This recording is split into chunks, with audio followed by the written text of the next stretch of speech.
தொடர்ந்து செய்திக்குள்ளாக போவோம். இங்கே நாம் யோவான் 3:16 வாசித்தோம். என்ன வாசித்தோம் என்றால், தேவன் தம்முடைய ஒரே பேரான குமாரனை விசுவாசிக்கிறவன் எவனோ அவன் கெட்டு போகாமல் நித்திய ஜீவனை அடையும்படிக்கு அவரை தந்தருளி இவ்வளவாய் உலகத்தில் அன்பு கூர்ந்தார். நீங்க சகோதரனே, என்ன பிரதர், நீங்க ஒரே ஒரு சின்ன ஒரு வசனத்தை வாசிச்சீங்க, சின்ன ஒரு வசனத்தை வாசிச்சிருக்கீங்களே நீங்க சொல்லலாம். சகோதரனே, வசனம் எவ்வளவு பெருசுன்னு கிடையாது, வார்த்தை எவ்வளவு பெருசுன்னு கிடையாது. ஒரு வசனமா இருந்தாலும் அதுல என்ன சொல்லப்பட்டிருக்கு, அதுல என்ன கருத்து இருக்கு, இதுலதான் ஒரு பாவ மன்னிப்பை குறித்து பசுத்த ஆவியானவர் இங்க தேவனதை குறித்து கூறியிருக்கிறார். சின்ன ஒரு வசனம் தான், ஒரே ஒரு வசனம் தான். ஆனா இதுல தேவனுடைய அன்பு என்ன செய்திருக்கிறது, மறைந்திருக்கிறது. இங்க கடுகானால் என்ன செய்கிறது, கடுகு சிறிதா இருந்தாலும் காரம் குறையாதுன்னு சொல்லுவாங்க. கடுகு எப்படி இருக்கும், சின்னதா தான் இருக்கும், ஆனா காரம் குறையாதுன்னு சொல்லுவாங்க. தேவனுடைய வார்த்தை ஒண்ணுதான். இந்த ஒரு வசனம் போதும். இந்த ஒரு வசனத்தை நீங்கள் சரியாக புரிந்து கொள்வீர்களா, எப்பேற்பட்ட பாவியானாலும் முழங்கால நிக்க வச்சிடும். எத்தனை பேர் அதை விசுவாசிக்கிறீங்க? இந்த ஒரு வசனம் போதும். இதை காட்டிலும் ஒரு மகத்தான ஒரு வசனம் எதுவுமே கிடையாது பைபிள்ல. கடுகு சிறிதுதான், காரம் குறையாது. இந்த ஒரு வசனம் தான் முழு உலகத்துக்குமே ரட்சிப்பு வந்தது, முழு உலகத்துக்குமே பாவ மன்னிப்பு வந்தது இந்த ஒரு வசனத்தினாலதான். அல்லேலூயா. எத்தனை பேர் அதை விசுவாசிக்கிறீங்க? இந்த வசனம் தான் நம்ம இடத்துல வந்தது. இது தேவனுடைய அன்பு. இந்த அன்பு தான் நம்ம இடத்துல வந்தது. இந்த அன்பு தான் நம்ம இடத்துல வெளிப்பட்டது. தேவன் என்ன செய்தார், இந்த உலகத்தை நேசித்தார். இந்த பூமியில வாழ்ந்த ஒவ்வொரு ஜனத்தையும் அவர் நேசித்தார். இந்த செய்தி போறதுக்கு முன்னாடி இந்த தலைப்பு என்னன்னு பாத்தீங்கன்னா, தேவனின் அன்பு. அருமையான ஒரு செய்தி. நிறைய பேர் என்ன நினைச்சிட்டு இருக்காங்க, தேவனுடைய அன்பு ஏதோ ஒன்று, கிறிஸ்துவின் அன்பு தான் தெரியும். ஆனா தேவனின் அன்பினா நிறைய பேருக்கு தெரியாது. தேவனுடைய அன்பு தான் கிறிஸ்துவின் அன்பு. கிறிஸ்துவின் அன்பு தான் தேவனுடைய அன்பு. இது போக போக இந்த செய்தியில நீங்க தெரிஞ்சுப்பீங்க. சகோதரனே, இந்த உலகத்திலே சக்தி வாய்ந்த ஆயுதம் என்னவென்று தெரியுமா உங்களுக்கு? அன்புதான். தீர்க்கதரிசி சொல்லுகிறார், the most powerful weapon in the world, that is love. உலகத்திலேயே சக்தி வாய்ந்த ஆயுதம் அணுகுண்டு அல்ல, அன்புதான். தீர்க்கதரிசி அருமையாக இங்கே பேசுகிறார். அன்பு இன்னைக்கு இல்லாவிட்டா நம்ம இன்னைக்கு ஒண்ணுமே கிடையாது. நீங்க அந்த அன்பு தான் நீங்க தெரிஞ்சுக்க போறீங்க. இந்த உண்மையான பசுத்தம் உள்ள அன்பு எங்க இருக்குன்னா பசுத்தாவிகிட்ட தான் வருது. இதுவரையிலும் நீங்கள் கேட்ட எல்லா செய்தியில காட்டிலும் விசேஷித்தம் உள்ள செய்தி இந்த அன்பு தான். ஆகினாலே உங்களுடைய சிந்தைகளை நீங்கள் கவனம் சிதற விடாதபடிக்கு நீங்க உங்களுடைய சத்தத்தை மாத்திரம் நீங்க கேளுங்க. கர்த்தர் உங்களை ஆசீர்வதிப்பாராக. தேவனுடைய அன்பு இந்த காலங்களில் வெளிப்பட்டிருக்கிறது. கிறிஸ்து தேவன் என்ன செய்தார், மரித்துக் கொண்டிருக்கிற நம்மை, ஆதாமுடைய சந்ததி எல்லாமே எப்படி இருக்கிறது, மரித்துக் கொண்டிருக்கிறது. ஏன்னா ஆதாம் பாவம் செய்த பிறகு அவன் மூலமாக வந்த எல்லா சந்ததிகளும் எப்படி இருந்தது, பாவத்திலே போனதுனால மரணம் உள்ள வந்தது. பாவம் என்ன செய்யும், மரணத்தை பிறப்பிக்கும். மரணம் என்ன செய்யும், தேவனிடத்திலிருந்து ஒரு நித்திய பிரிவினை கொண்டு வரும். ஆதாமுடைய சந்ததி எப்படி இருக்கிறதுனா மரித்துக் கொண்டு வருகிற ஒரு சந்ததி. நம்ம எல்லாம் மரித்துக் கொண்டு இருக்கிறவர்கள். நமக்கு தொடக்கமும் இருக்கிறது, ஒரு முடிவும் இருக்கிறது. ஆனா தேவனுக்கு வந்து அப்படி கிடையாது. தொடக்கமும் கிடையாது, முடிவும் கிடையாது. எப்பொழுது இந்த பாவம் உள்ள வந்ததோ மரணமும் உள்ள வந்தது. ஒரு மனிதனுடைய வாழ்க்கை எப்படி தள்ளப்பட்டது, மரணத்திலே தள்ளப்பட்டது, ஒரு இருளிலே தள்ளப்பட்டது. அவன் நம்பிக்கையற்றவனாக, தகுதியற்றவனாக, ஜீவனை இழந்து போனவனாக, ஒன்றுக்கும் உதவாதவனாக, அப்படிப்பட்ட ஒரு காரியத்திலே ஒரு மனிதன் என்ன பண்ணான், வாழ்ந்து கொண்டிருந்தான். ஆனா தேவன் என்ன செய்தார், தம்முடைய சிருஷ்டிப்பை அவர் பார்த்தார்.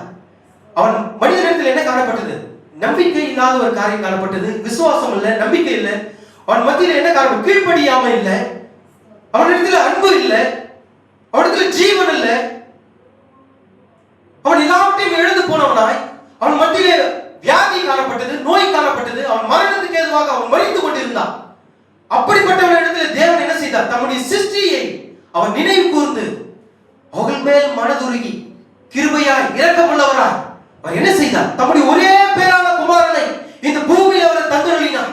எதற்கு, இழந்து போன நம்மை, பாவியாகிய நம்மை, மரணத்துக்கு ஏதுவான நம்மை, எல்லா நம்பிக்கையற்ற நம்மை, இருளில் வாழ்ந்து கொண்டிருந்த நம்மை மீட்கும்படியாக தேவன் தம்முடைய ஒரே பேரான குமாரனை இந்த உலகத்தில் அவர் தந்தருளினார். அப்ப கிறிஸ்து யாரு, கிறிஸ்து தேவனுடைய அன்பை வெளிப்படுத்தினார். தேவன் இந்த உலகத்தை என்ன பண்ணாரு, நேசித்தார், அன்பு கூர்ந்தார். அந்த அன்பை வெளிப்படுத்தும்படியாக அவர் என்ன செய்தார், தம்முடைய ஒரே பேரான குமாரனை தந்தருளினார், கொடுத்தார். அவர் கிருபையும் சத்தியமும் நிறைந்தவராய் நம் மத்தியிலே வந்து வாசம் பண்ணினார். தேவனுடைய அன்பு எப்படியாக வெளிப்படுத்தினார், கிறிஸ்துவாக வெளிப்பட்டது. கிறிஸ்து எப்படியாக வெளிப்பட்டார், அவர் வார்த்தையாக வெளிப்பட்டார். இந்த அன்பை காட்டிலும் ஒரு மகத்தான காரியம் இந்த பூமியில ஒன்றுமே கிடையாது. இழந்து போனே நம்மை ரட்சிக்கும்படியாக இயேசு கிறிஸ்து இந்த பூமியில வார்த்தையாக வெளிப்பட்டார். இந்த காலங்களிலே சகோதரனே சகோதரியே, இந்த காலங்களிலே தேவன் உங்களை பார்த்து, சகோதரனே உனக்கு நான் என்ன பண்ண போறேன், போதிக்கக்கூடிய வரத்தை நான் தரப்போகிறேன். என்னுடைய ஆவியை உனக்குள்ளாக வைத்து வார்த்தையின் சத்தியத்தை புரிந்து கொள்ளும்படியான ஒரு வரத்தை உனக்கு தந்து உனக்கு ஞானத்தை போதிக்கக்கூடிய வரத்தை நான் உனக்கு தரப்போகிறேன் என்று சொல்வாரானால், அல்லது என் ஆவியை உனக்குள்ளாக வைத்து நீ என்ன பண்ண ஜனங்கள் மத்தியில் தீர்க்கதரிசன உரை என்று சொல்வாரானால், அல்லது தம்முடைய ஆவியை உனக்குள்ளாக வைத்து மரித்துக் கொண்டிருக்கிற வியாதியில மரித்துக் கொண்டிருக்கிற ஜனங்களுக்கு நீ என்ன பண்ண அவளை சொஸ்தமாக்கு என்று சொல்லி அவளுக்கு அற்புதத்தை செய்யக்கூடிய வரத்தை தருவாரானால், வியாதியை சுகமாக்கக்கூடிய வரத்தை உங்களுக்கு தருவாரானால், அல்லது தம்முடைய ஆவியை உங்களுக்குள்ளாக ஊற்றி அந்நிய பாஷையில் பேசும்படியான வரத்தை தருவாரானால், அல்லது பேசிய அந்நிய பாஷைக்கு வியாக்கியானம் பண்ணுவதற்காக தேவன் தம்முடைய ஆவியை உங்களுக்குள்ளாக வைப்பாரானால், அல்லது வரத்தை உங்களுக்கு இந்த காலங்களில் தருவேன் என்று கூறினால், அல்லது அற்புதங்களை செய்யக்கூடிய வரத்தை உங்களுக்கு தருவேன் என்று கூறினால், 9 வகையான வரங்கள் இருக்கிறது. கர்த்தர் இந்த காலங்களில் உங்களை பார்த்து, சகோதரனே நான் இந்த வரத்தை உனக்கு தருகிறேன் என்று கூறுவாரானால் நீங்கள் எதை கேட்பீர்கள்? தீர்க்கதரிசனம் பேசணும்னு கேட்பீங்களா? அந்நிய பாஷை பேசணும்னு கேட்பீங்களா? இல்ல பேசின அந்நிய பாஷைக்கு வியாக்கியானம் பண்ணணும்னு கேட்பீங்களா? இல்ல அற்புதங்களை செய்யக்கூடிய வார்த்தை எனக்கு தாங்கன்னு கேட்பீங்களா? எதை நீங்கள் கேட்பீர்கள்? ஒரு காலத்துல நான் கூட நினைச்சிட்டு இருந்தேன், தேவன் இந்த வார்த்தை எனக்கு தருவார் என்றால் வியாதியஸ்தர்களை சொஸ்தமாக்கினா, செத்து போனவங்களை உயிரோட நான் எழுப்பினா, இது போல நிறைய பேர் நீங்க நினைச்சிருக்கலாம். ஞானத்தை போதிக்கக்கூடிய வார்த்தை எனக்கு தேவன் தருவாரானா? அப்படியானால் இந்த காலை வேளையில சகோதர சகோதரியே, கர்த்தர் இந்த காலை வேளையில உங்கள் மத்தியிலே வந்து 9 வகையான வரங்களிலே உங்களுக்கு என்ன வரம் வேணும் சொல்லு, நான் இப்ப தரேன்னு சொல்றாருன்னா எதை கேட்பீங்க? கர்த்தாவே எல்லாரையுமே நேசிக்கக்கூடிய ஒரு உண்மையான ஒரு அன்பை என்னுடைய இருதயத்தில் தாங்கப்பா. ஹல்லேலூயா. எல்லாருமே நேசிக்கக்கூடிய உண்மையான அன்பு என்னுடைய இருதயத்தில் தாங்கப்பா. பசுத்த பவுல் அப்படியாக கூறுகிறார், அந்நிய பாஷைகளானால் ஒழிந்து போகும், அறிவானால் ஒழிந்து போகும், தீர்க்கதரிசனங்களால் ஒழிந்து போகும், ஆனால் அன்போ ஒரு காலம் ஒழிந்து போகாது. எல்லா வரங்களும் ஒழிந்து போகும், அவருடைய அன்போ ஒரு காலம் ஒழிந்து போகாது. ஹல்லேலூயா. இந்த அன்புதான் தேவனுடைய இருதயத்தை தூண்டினது. இந்த அன்புதான் தேவனுடைய இருதயத்தை தூண்டி தம்முடைய சொந்த குமாரனாகிய ஒரே பேரான குமாரனை இயேசு கிறிஸ்து இந்த பூமியில் அனுப்பி நம்மை ரட்சிக்கும்படியாக தேவனுடைய இருதயத்தை தூண்டினது அன்புதான். அன்பை காட்டிலும் சக்தி வாய்ந்த ஆயுதம் இந்த பூமியில ஒன்றுமே கிடையாது. இன்னைக்கு நம்ம இடத்துல அன்பு இராவிட்டால் நாம் ஒன்றுமே கிடையாது. ஒரு சின்ன ஒரு கதையை நான் உங்களுக்கு சொல்கிறேன். இந்த மரியாம் என்ற ஒரு பெண் கல்லூரியில படிக்கிறார். அவருடைய ஆத்ம தோழி, the soulmate, ஆத்ம தோழி, நெருங்கின ஒரு தோழி, 2 பேரும் என்ன பண்றாங்க, அந்த மரியாமுடைய வீட்டுக்கு போகலாம்னு சொல்லி என்ன பண்றாங்க, வராங்க, ட்ரெயின்ல வரும்போது இந்த மரியாமுடைய அம்மா என்ன பண்றாங்க, ரயில்வே ஸ்டேஷன்ல காத்துட்டு இருக்காங்க. எப்ப மகள் வருவாள் என்று காத்து கொண்டிருந்தாங்க. மரியாமும் அவருடைய தோழி என்ன பண்ணாங்க, ட்ரெயின்ல இருந்து இறங்கின உடனே அவங்க அம்மா ஓடி போய், மகளே மரியாமே நீ எப்படி இருக்கிற, உன்னுடைய நாள் இன்னைக்கு எப்படி போச்சு, நல்லா இருந்துச்சா அப்படின்னு கேட்கும்போது உடனே அந்த தோழி பார்த்து, யார் இந்த வயதான ஸ்திரீ, பார்க்கறதுக்கே பயங்கரமா விகாரமா அருவருக்கத்தக்கதா இருக்கிறது, யார் இந்த ஸ்திரீ பயங்கரமா இருக்கிறாங்களே, யார் இந்த வயதான பெண்மணி என்று கேட்கும்போது மரியாம் என்ன சொல்றது தயங்குறார். இது தன்னுடைய அம்மா என்று சொல்வதற்கு தயங்குறார். ஆனா கூட இந்த தோழிக்கு தெரிஞ்சு போச்சு, இது இந்த மரியாமுடைய அம்மா தான் தெரிஞ்சு போச்சு. ஏன்னா இந்த மரியாமுடைய அம்மா எப்படி இருந்தாங்க பார்க்கறதுக்கு, அவங்க மூஞ்செல்லாம் எரிஞ்சு போயிருந்தது. இன்னைக்கு தீயில மாட்டவங்கள பார்த்திருக்கீங்க, மூக்கெல்லாம் எரிஞ்சு போய், காதுல ஒரு பக்கம் எரிஞ்சு போய், தலைமுடியெல்லாம் கருகி போய், முடியல அங்கங்க இருக்காது, கொஞ்சோடு முடிதான். இது பார்க்கறதுக்கு எப்படி இருப்பான், ஏலியனை போல இருப்பான். இல்ல இது விளையாட்டுக்காக சொல்லல, அந்த தீயின் வேதனை பட்டவங்களுக்கு தான் தெரியும் வலியும் வேதனை எப்படி இருக்கும். இது போலதான் மரியாமுடைய அம்மா காணப்பட்டா. முகமெல்லாம் எரிஞ்சு போய், சதையெல்லாம் எப்படி இருந்தது, முகத்துல இருக்கிற சதையெல்லாம் எரிஞ்சு போய் அங்கங்கே பள்ளமா அப்படியே பார்க்கறதுக்கு ஒரு சகிக்க முடியாத ஒரு ரூபம். இப்படிப்பட்ட ரூபத்துல, இப்படிப்பட்ட சாயலிலே இருந்த அவருடைய அம்மா மரியாம் என்ன செய்யுது, இவதான் என்னுடைய தாய் என்று கூறினார். உடனே அங்க கூட வந்த அவங்க ஃப்ரெண்டு தோழி என்ன செய்தார், திரும்பி கம்முன்னு போயிட்டார். மரியாம் கூப்பிடா, இரு போகாத இருன்னு சொல்லும் போது இல்ல, இந்த பொண்ணு பேசவே இல்லை, கம்முன்னு போயிட்டார். இந்த ரயில்வே ஸ்டேஷன்ல டிக்கெட் பரிசோதகர் இந்த டிக்கெட்லாம் செக் பண்ணுவாங்க, பார்த்துருப்பீங்க, ஒயிட் அண்ட் ஒயிட்ல போட்டுட்டு கையில ஒரு பைய வச்சுக்கிட்டு என்ன பண்ணுவாங்க, டிக்கெட்லாம் கரெக்டா வச்சிருக்கீங்களா இல்ல போலியான டிக்கெட்டான்னு சொல்லி என்ன பண்ணுவாங்க, செக் பண்ணுவோம். இது போல டிக்கெட் பரிசோதகர் என்ன பண்றாங்க, நின்றுட்டு இருக்காரு. இந்த நடந்த எல்லா விஷயத்தையும் இந்த டிக்கெட் பரிசோதகர் பார்த்துட்டு இருக்காரு. இப்போ அந்த தோழி முகம்லாம் வாடி போய் என்ன பண்றா, தோழி திரும்பி போறான், ரயில்வே ஸ்டேஷன்ல போயிட்டு வீட்டுக்கு போறதுக்காக போறான். இந்த டிக்கெட் பரிசோதகை பார்த்து, ஏமா என்னமா ஆச்சு, நீ உன் ஃப்ரெண்டு தானே போன, இப்போ நீ மட்டும் தனியா வர, ஏன் முகம் அப்படி இருக்கிறது? அவருக்கு தெரிஞ்சு போச்சு ஏதோ ஒரு சம்திங் நடந்திருக்கிறது அப்படின்ட்டு. உடனே இந்த டிக்கெட் பரிசோதகர் என்னதம்மா சொன்னாரு, நீ உன்னுடைய ஆத்ம தோழி, இந்த மரியாதை இருக்கால ஆத்ம தோழி, அவள் எப்படி அழகா இருக்கிறா, அந்த அழகை காட்டிலும் 2 மடங்கு அழகு அவங்க அம்மா இருந்தா. உன்னுடைய தோழி மரியா சின்ன குழந்தையா இருக்கும் போது வீட்டில வச்சுட்டு அவங்க அம்மா என்ன செஞ்சாங்க, வீட்டு வெளியில போயிட்டு வேலை செஞ்சுட்டு இருக்கும் போது தீப்பிடிச்சு எரியும் போது நம்ம பக்கத்து வீட்டுக்காரங்களாம் ஆமா தீயணைப்பு துறை ஃபயர் டிபார்ட்மெண்ட்டுக்கு கால் பண்ணி உடனே வந்து வர சொல்லி தீயணைப்பு வீரர்கள் என்ன பண்ண போராடி நெருப்பை என்ன பண்ண கட்டுப்பாட்டுக்குள் கொண்டு வருவதற்காக முயற்சி செய்து கொண்டிருக்கிறார். இந்த விஷயத்தை கேட்டு இந்த மரியாவுடைய அம்மா என்ன செய்தா, வேக வேகமாக ஓடி போய் தன் குழந்தை போட்டிருக்கிற வஸ்திரத்தை கழட்டி என்ன பண்ண அந்த குழந்தையை சுத்தி என்ன பண்றாங்க தூக்கிட்டு வெளியில ஓடியாடும் தான் அவங்க மத்தியில் என்னது தலைமுடியெல்லாம் எரிஞ்சு போய் அவன் முகெல்லாம் நெருப்பு பட்டு கருகி போய் முகமெல்லாம் செதவடைஞ்சு பார்க்க முடியாத ஒரு ரூபம். பாத்தீங்களா அந்த தாயினுடைய அன்பை பாத்தீங்களா? அந்த அன்பு தான் தன் குழந்தையை காப்பாற்றும்படி என்ன வேணாலும் பரவாயில்ல, நான் செத்து போனாலும் பரவாயில்ல, எப்படியாவது என் குழந்தையை என்ன பண்ற காப்பாற்றணும் என்று தூண்டியது எது? அன்புதாங்க. அந்த அன்புதான் என்ன ஒரு தாயுடைய இருதயத்தை தூண்டினது. அதே போலதான் தேவனுடைய இருதயத்தை தூண்டினது. அன்புதான் தேவனுடைய இருதயத்தை தூண்டினது.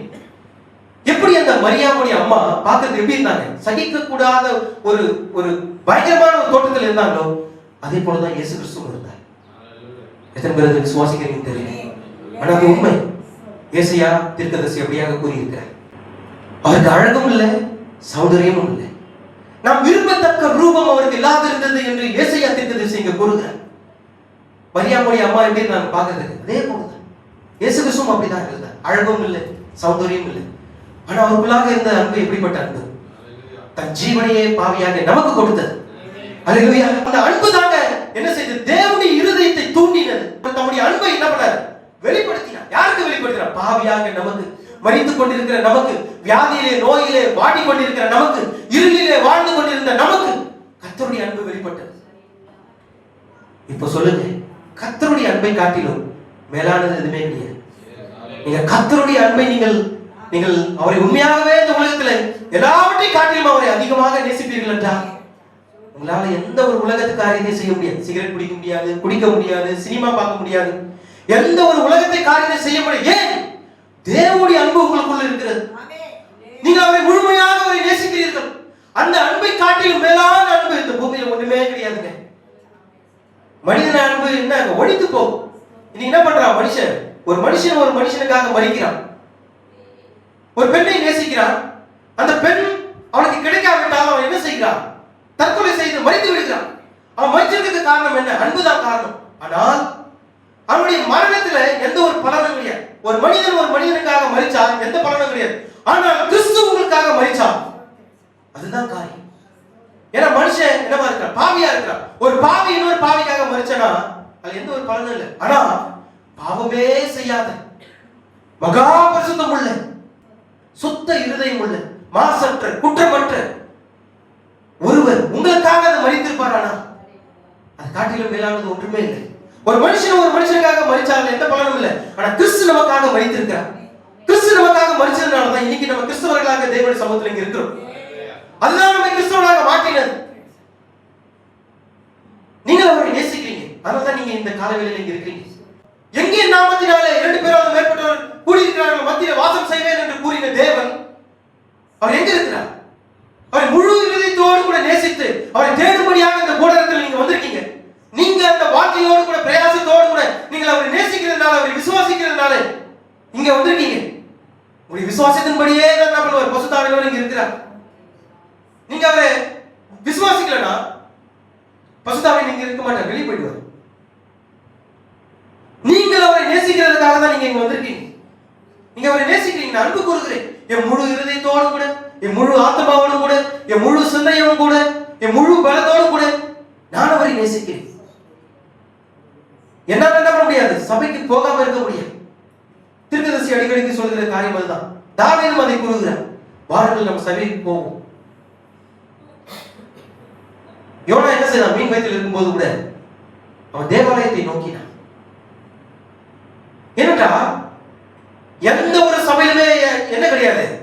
காரியம் கிடையாது. உண்மையான தூய்மையான கலப்படம் இல்லாத எங்க சத்தியம் காணப்படுகிறது அங்கதான் இருப்பார் பரிசுத்த ஆவியானவர்.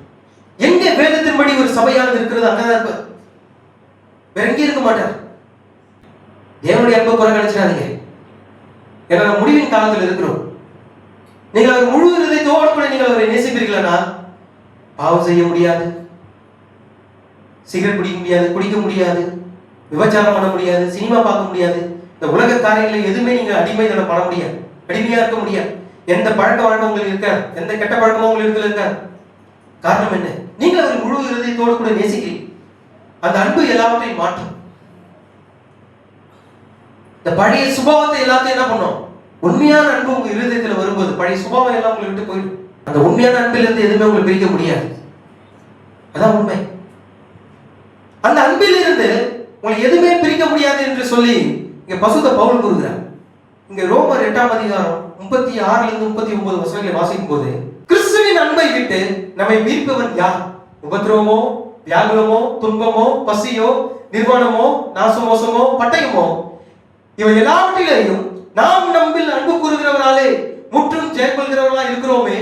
மரணமானாலும், ஜீவனானாலும், தேவ தூதர்களானாலும், அதிகாரங்களானாலும், வல்லமைகளானாலும், நிகழ்காரியங்களானாலும், வருங்காரியங்களானாலும், உயர்வானாலும், தாழ்வானாலும், வேறு எந்த சிருஷ்டியானாலும் நம்முடைய கர்த்தராகிய இயேசு கிறிஸ்துவில் உள்ள தேவனுடைய அன்பை விட்டு நம்மை பிரிக்க மாட்டாது என்று நிச்சயித்திருக்கிறேன்.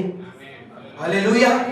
பரிசுத்த பவுல் இப்படியாக கூறுகிறார். என்ன கூறுகிறார்? நம்முடைய கர்த்தராகிய இயேசு கிறிஸ்துவில் உள்ள தேவனுடைய அன்பு.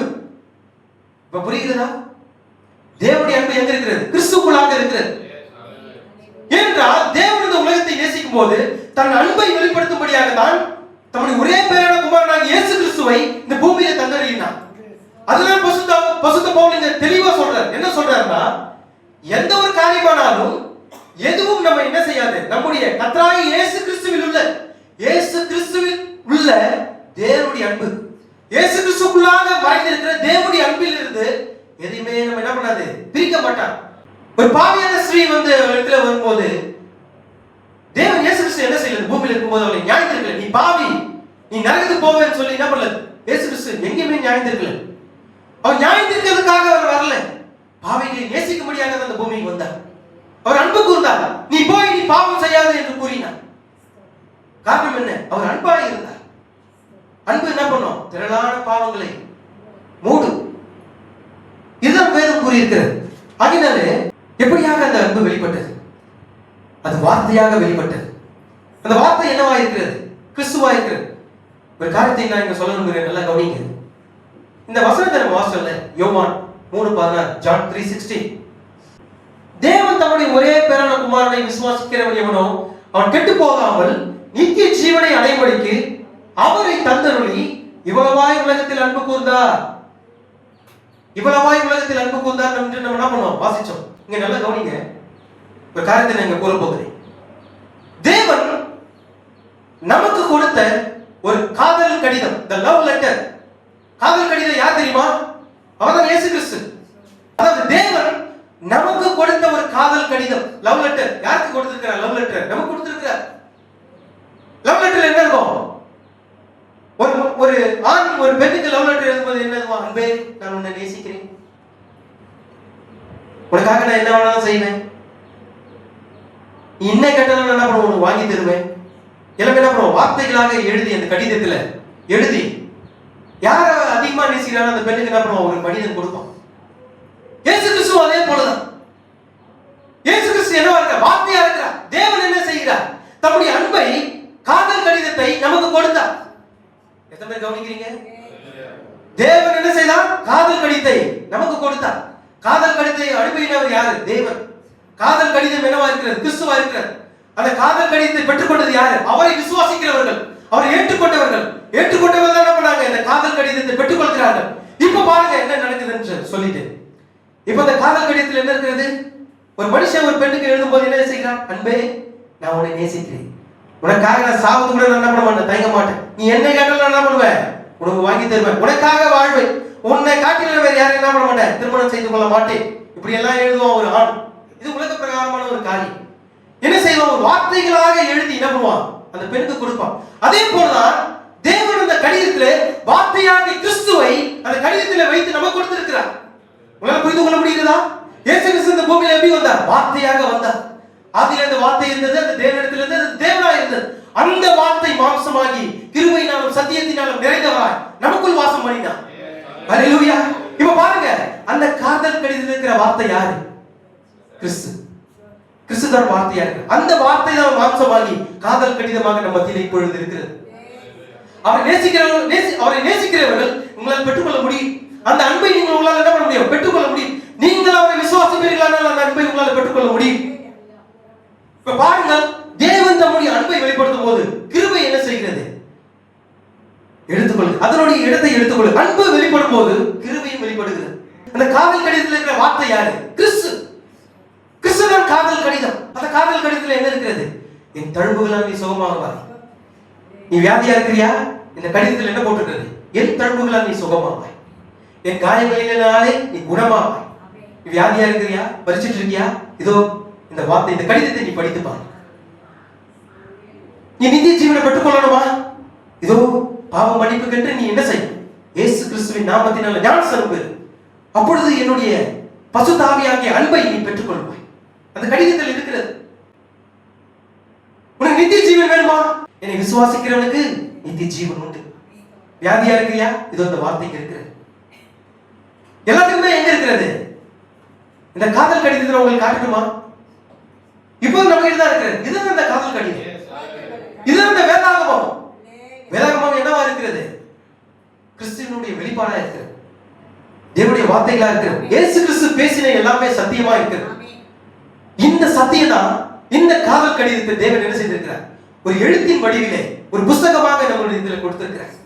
இந்த வார்த்தை என்றென்றுமாய் ஜீவிக்கும். இந்த காதல் கடிதம் யாருக்கு தெரியுமா? விசுவாசிகளுக்கு மாத்திரமே. இந்த வார்த்தை விசுவாசிகளுக்கு மாத்திரமே அந்த காதல் கடிதம். எல்லாருக்குமே கிடையாது. இது அவிசுவாசிகளுக்கு கொடுக்கப்படல. அவிசுவாசி என்ன பண்றான்? கையில பைபிள் எடுத்துட்டு ஏதோ ஒரு கதை புக் எடுத்துட்டு போற மாதிரி எடுத்துட்டு போறான். எத்தனை வாட்டி இதை படிச்சாலும் உங்களுக்கு புரியாது. சும்மா பேருக்கு வேணா பார்க்கறது எல்லாருக்கும் காண்பிக்கணும்னு சொல்லி என்ன பண்ணுவோம்? பைபிள் கையில எடுத்துட்டு போவோம். சில பேர் பைபிளே இல்லாம சபைக்கு போறவங்களா இருக்கிறாங்க. எல்லாம் செல்லுல வந்துச்சு பிரதர், செல்லுல பார்த்து படிச்சிடலாம். எதுக்கு பைபிள்? இல்ல, இது தேவனுடைய அன்பு. தேவனுடைய அன்பு எங்க இருக்கிறது? உங்க கையில இருக்கிறது. தேவன் தம்முடைய காதல் கடிதத்தை இந்த வேதத்தில் கொடுத்திருக்கிறார். இதுதான் வேதமா இருக்கிற இந்த காதல் கடிதம் தான் வேதாகமம். இந்த நீங்கள் அவரை நேசிப்பீர்களா? இந்த காதல் கடிதத்தில் இருக்கிற எல்லாவற்றையும் கைக்கொள்வீர்கள். உங்களால் புரிந்து கொள்ள முடியுதா?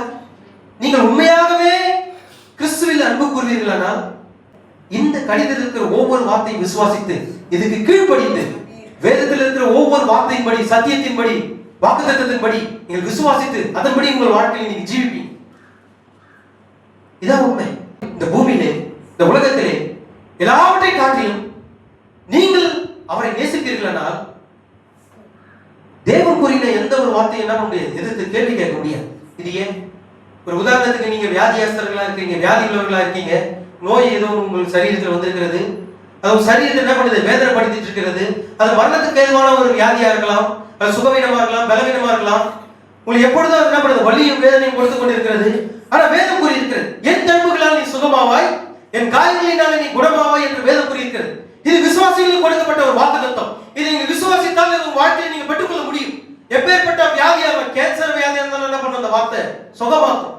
இது விசுவாசிகள் மாத்திரம் தான். ஆனா பாருங்கள், இந்த ஒவ்வொரு முறையும் நீங்க அதை அறிக்கை செய்து உங்க வாயினாலே அறிக்கை செய்து அதை விசுவாசிக்கும் போது அந்த உங்களுக்குள்ளாக இருக்கிற அந்த வலியும் வேதனையும், இந்த வியாதியின் மூலமாக வந்த வலியும் வேதனையும் உங்களை தூண்டிக் கொண்டே இருக்கும்போது, சீட்டிக்கிட்டே இருக்கும்போது, அந்த வலியும் வியாதியினாலே நீங்க என்ன பண்ணுவீங்க? கர்த்தாவே, வேதத்துல எப்படியாக வேதத்துல கூறி இருக்கிறதப்பா, எப்ப என் சரீரத்தை சுகமாக்குவீங்க? நான் அந்த வார்த்தையை விசுவாசிக்கிறேன், நான் தேவையாக நான் என்ன பண்றேன்? ஜெபிச்சிட்டு இருக்கேன், விசுவாசத்தோடு கூட ஜெபிக்கிறேன், விசுவாசத்தோடு கேட்கிறேன், உபவாசமும் இருக்கிறேன், வாரந்தோறும் நான் என்ன பண்றேன்? சபைக்கு தவறாம நான் போறேன், நான் விசுவாசிக்கிறேன். ஆனா இது எனக்கு இன்னும் கிரியை செய்யலையே, இன்னும் நல்லா இல்லையே. எப்போ இது எனக்கு நல்லா ஆகும்? எப்போ எனக்கு சுகம் கிடைக்கும்? எனக்கு சொல்லுங்க. எந்த கேள்வியும் கேட்க மாட்டீங்க. எப்ப சுகமாகும், எப்ப நல்லாவும், எப்ப நடக்கும், எப்ப நடக்காது, எந்த ஒரு கேள்வியும் கேட்க மாட்டீங்க. நீங்கள் அவரை நேசிப்பீர்களானால் என்ன ஆனாலும் பரவாயில்ல, நான் அவரை நேசிக்கிறேன். என் ஜீவனே போனாலும் பரவாயில்ல, நான் அவரை நேசிக்கிறேன். ஒருவேளை தேவன் கொடுத்தாலும் கொடுக்காமல் போனாலும் நான் இன்னமும் அவரை நேசிக்கிறேன். நீங்கள் அவரை உண்மையாக நேசிச்சீங்கன்னா இதுதான் சொல்வீங்க. நீங்க அவரை உண்மையாக நேசிச்சீங்கன்னா இதுதான் சொல்வீங்க. என்ன ஆனாலும் பரவாயில்ல, என் வாழ்க்கையில் இது நடந்தாலும் நடக்காமல் போனாலும் நான் உண்மையே நான் நேசிப்பேன். என் இறுதி மூச்சு வரையில் உண்மையை நேசிப்பேன். உண்மையாகவே உண்மை நேசிக்கிற பக்கத்தாவே. நான் ஒன்றுக்கு தகுதி இல்லாதவன், எனக்கு தெரியும். ஒன்றுக்கு தகுதி இல்லாத ஒரு பாத்திரம், ஒன்றுக்கு பிரோஜனம் இல்லாத பாத்திரம், தகுதியற்ற ஒரு பாத்திரம், நேசிக்கப்படாத ஒரு பாத்திரம். பரவாயில்ல, நான் நரகத்துக்கு போனாலும் பரவாயில்ல, உண்மை நான் நேசிப்பேன். ஒரு விசுவாசி இதுதான் சொல்லணும். தேவனுடைய வார்த்தை இப்படியாக கூறியிருக்கிறதுனா நீங்க என்ன பண்ணுங்க, உன்னதத்திலிருந்து வருகிற பலனால் தெரிவிக்கப்படுகிற வரையில் நீங்க போய் எருசலேமில் போய் காத்திருங்கன்னு சொல்லி வேதம் கூறுகிறதா, நீங்க என்ன சொல்வீங்க? ஆமா, இது எனக்கு தான். ஏன்னா நீங்க அவரை நேசிக்கிறீங்க. இந்த வசனம் எனக்கு தான். இல்ல பிரதர், அந்த காலத்துக்கு தானே இது செல்லும். இல்ல, இப்பவும் அது செல்லும். கர்த்தாவே, உம்முடைய ஆவி எனக்குள் ஊற்றப்படுகிற வரையிலும், உம்முடைய ஆவியை நான் பெற்றுக்கொள்கிற வரையிலும் இப்பொழுது அந்த வார்த்தையில நான் நிலைத்திருப்பேன். அந்த வார்த்தையை விட்டு நான் நம்ப மாட்டேன், விலக மாட்டேன். உம்முடைய ஆவியை நான் பெற்றுக்கொள்கிற வரையிலும் இந்த வார்த்தையில நான் நிலைத்திருப்பேன். நீர் உம்முடைய ஆவியை எனக்கு கொடுக்காமல் போனாலும் இந்த வார்த்தையில நான் நிலைத்திருப்பேன். இந்த வார்த்தையில நிலைத்திருக்கும் போது தேவன் கொடுக்க மாட்டேன்னு சொல்வாரா? நீங்கள் வேதத்தின்படி, அவருடைய சத்தியத்தின்படி, இந்த தேவனுடைய காதல் கடிதத்தின்படி இதை கை கொண்டு இதன்படி வாழ்ந்து இதன்படி விசுவாசித்து உம்முடைய ஆவியை நான் பெற்றுக்கொள்கிற வரையிலும் இந்த சத்தியத்தை நான் விட மாட்டேன். இறுதி மூச்சு வரையில் இந்த வேதத்தை நான் விட மாட்டேன் அப்படின்னு சொல்லும் போது தேவன் தம்முடைய ஆவியை உங்களுக்கு கொடுக்காம இருப்பாரோ? கொடுப்பார், நிச்சயமா கொடுப்பார். அது போலதான் உங்களுக்குள்ளாக வருகிற வியாதி தேவனை நிச்சயமா செய்வார். இதுதான் உங்களுக்குள்ளாக இருக்கணும். ஒரு உறுதிப்பாடு இருக்கணும், ஒரு விசுவாசம் இருக்கணும். என்ன ஆனாலும் பரவாயில்ல, எவ்வளவு நாள் ஆனாலும் பரவாயில்ல, 2 வருஷம் இல்ல 3 வருஷம் ஆனாலும் பரவாயில்ல, இல்ல 5 வருஷம் ஆனாலும் பரவாயில்ல, தேவனை எப்படி ஆனாலும் என்னை சுகப்படுத்துவார். நீங்க உண்மையா நேசிச்சீங்கன்னா அப்படிதான் இருப்பீங்க. சோர்ந்து போக மாட்டீங்க. இன்னமும் அவரை நேசிச்சுட்டு தான் இருப்பீங்க. வேதம் இப்படியாக கூறுகிறது. பாவ மன்னிப்புக்கு என்று கர்த்தராகிய இயேசு கிறிஸ்து நாமத்தினாலே ஞானஸ்நானம் எடுங்கள் என்று அப்போஸ்தலர் 2:38 சொல்லியிருக்கார். அப்படியானா அந்த ஞானஸ்நானம் எனக்குதான். கர்த்தர் எனக்காக அதை வைத்து போயிருக்கிறார். நான் அதன்படியே நான் செய்வேன். தேவனுடைய வார்த்தை இடத்துல வந்து நான் உன்னை விட்டு விலகுவதும் இல்லை, உன்னை கைவிடுவதும் இல்லை என்று வேதத்தில் சொல்லப்பட்டிருக்கிறது. என் வார்த்தைகளை கேட்டு என்னை விசுவாசிக்கிறவனுக்கு நித்திய ஜீவன் உண்டு. அவனை ஆட்களை தீர்ப்புக்கு உட்படாமல் அவன் மரணத்தை விட்டு நீங்கி அவன் ஜீவனுக்கு உட்பட்டிருக்கிறான் என்று வேதம் கூறுகிறது. எத்தனை பேர் இதை விசுவாசிக்கிறீங்க? எத்தனை பேர் இந்த வாக்குத்தத்தத்தையும் தேவனுடைய வார்த்தையை விசுவாசிக்கிறீங்க? அல்லேலூயா! ஏன் நீங்க விசுவாசிக்கிறீங்க? நீங்கள் அவரை நேசிக்கிறீங்க. நீங்க நேசிக்கிறது தான் என்ன பண்றீங்க? விசுவாசிக்கிறீங்க. சகோதரனே, நீங்கள் ஒருவர் முகத்தை ஒருவர் பார்த்து நேசிக்கிற அன்பை காட்டிலும் நீங்கள் தேவனை நேசிக்கிற அன்பு பெரிதானது. எப்படி தெரியுமா? பெருசு. எவ்வளவு பெருசு தெரியுமா? அது ஒருவரும் சொல்ல முடியாத ஒரு பெரிய ஒரு காரியம், சொல்ல முடியாத ஒரு பெரிய ஒரு ஆழமான அன்பு. ஏன்னா ஒரு கணவன் மனைவியை பார்த்து அன்பு கூறும்போது, அல்லது மனைவி தன்னுடைய புருஷனுடைய முகத்தை பார்த்து அன்பு கூறும்போது, ஒருத்தர் பார்த்து அன்பு கூறும்போது என்ன பண்றாங்க? ஆமா, நெருங்கி இருக்கிறான், ஒற்றுமையா இருக்கிறான்.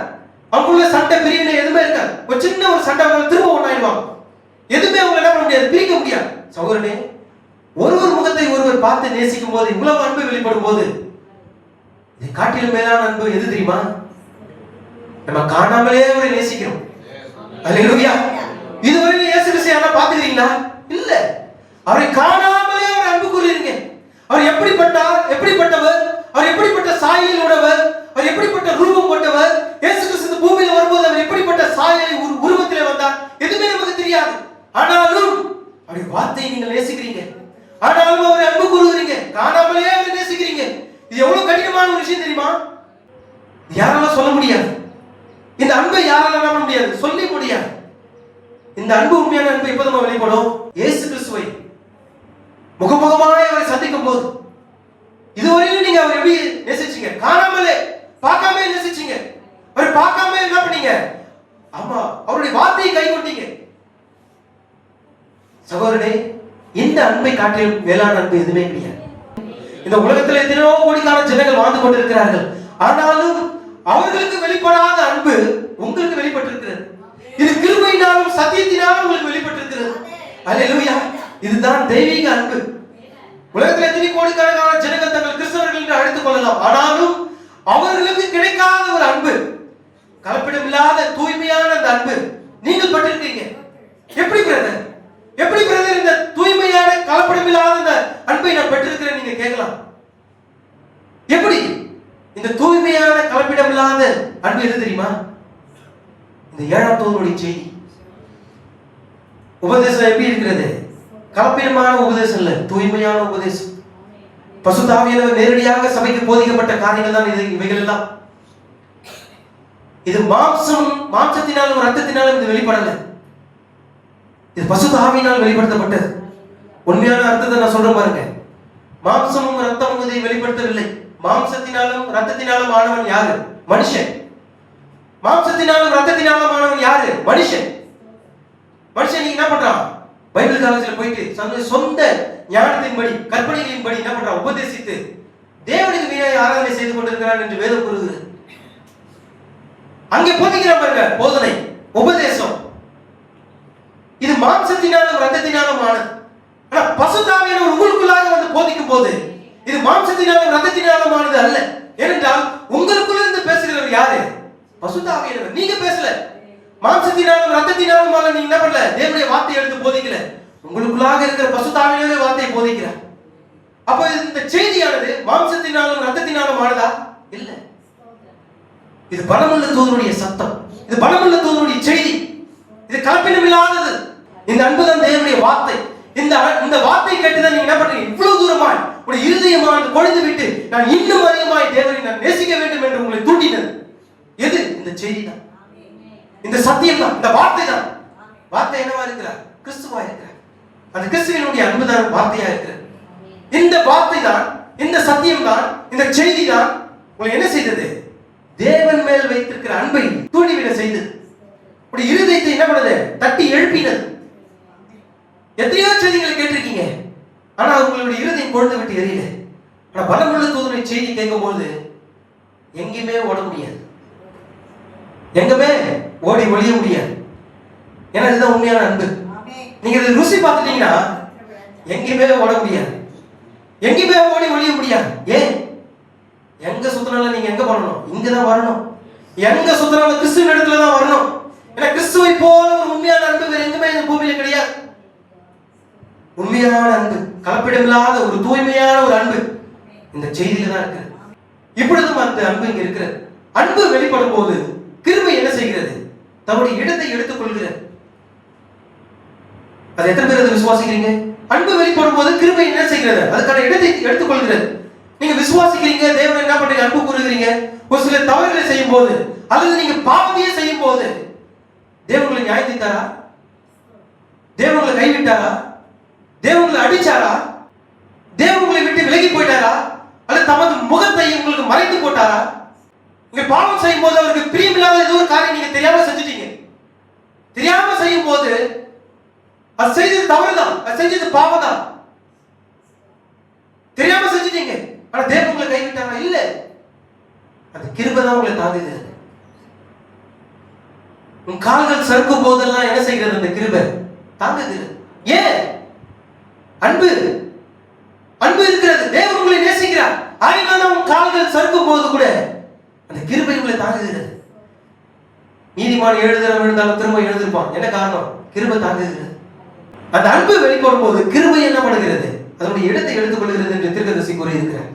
எபேசியர் 2:8 வாசிப்போம். கிருபையினாலே விசுவாசத்தை கொண்டு ரட்சிக்கப்பட்டீர்கள். இது உங்களால் உண்டானதல்ல, இது தேவனுடைய ஈவு. கிருபையினாலே விசுவாசத்தை கொண்டு ரட்சிக்கப்பட்டீர்கள் என்று என்ன பண்றார்? பரிசுத்த பவுல் இங்கே கூறுகிறார். இது உண்மை, இது சத்தியம். ஆனால் எதை விசுவாசித்து ரட்சிக்கப்பட்டீர்கள்? இங்க ஒரு காரியம் மறைந்திருக்கிறது. கிருபையினாலே விசுவாசத்தை கொண்டு ரட்சிக்கப்பட்டீர்கள் என்று பரிசுத்த பவுல் இங்கே கூறியிருக்கிறார். ஆனால் எதை விசுவாசித்து நீங்க ரட்சிக்கப்பட்டீங்க? அதுதான் காரியம்.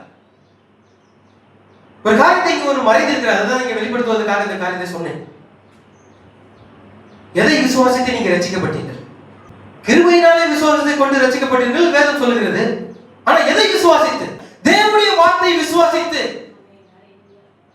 அவருடைய கிருபையினாலே என்ன பண்ணீங்க? ரட்சிக்கப்பட்டீர்கள்.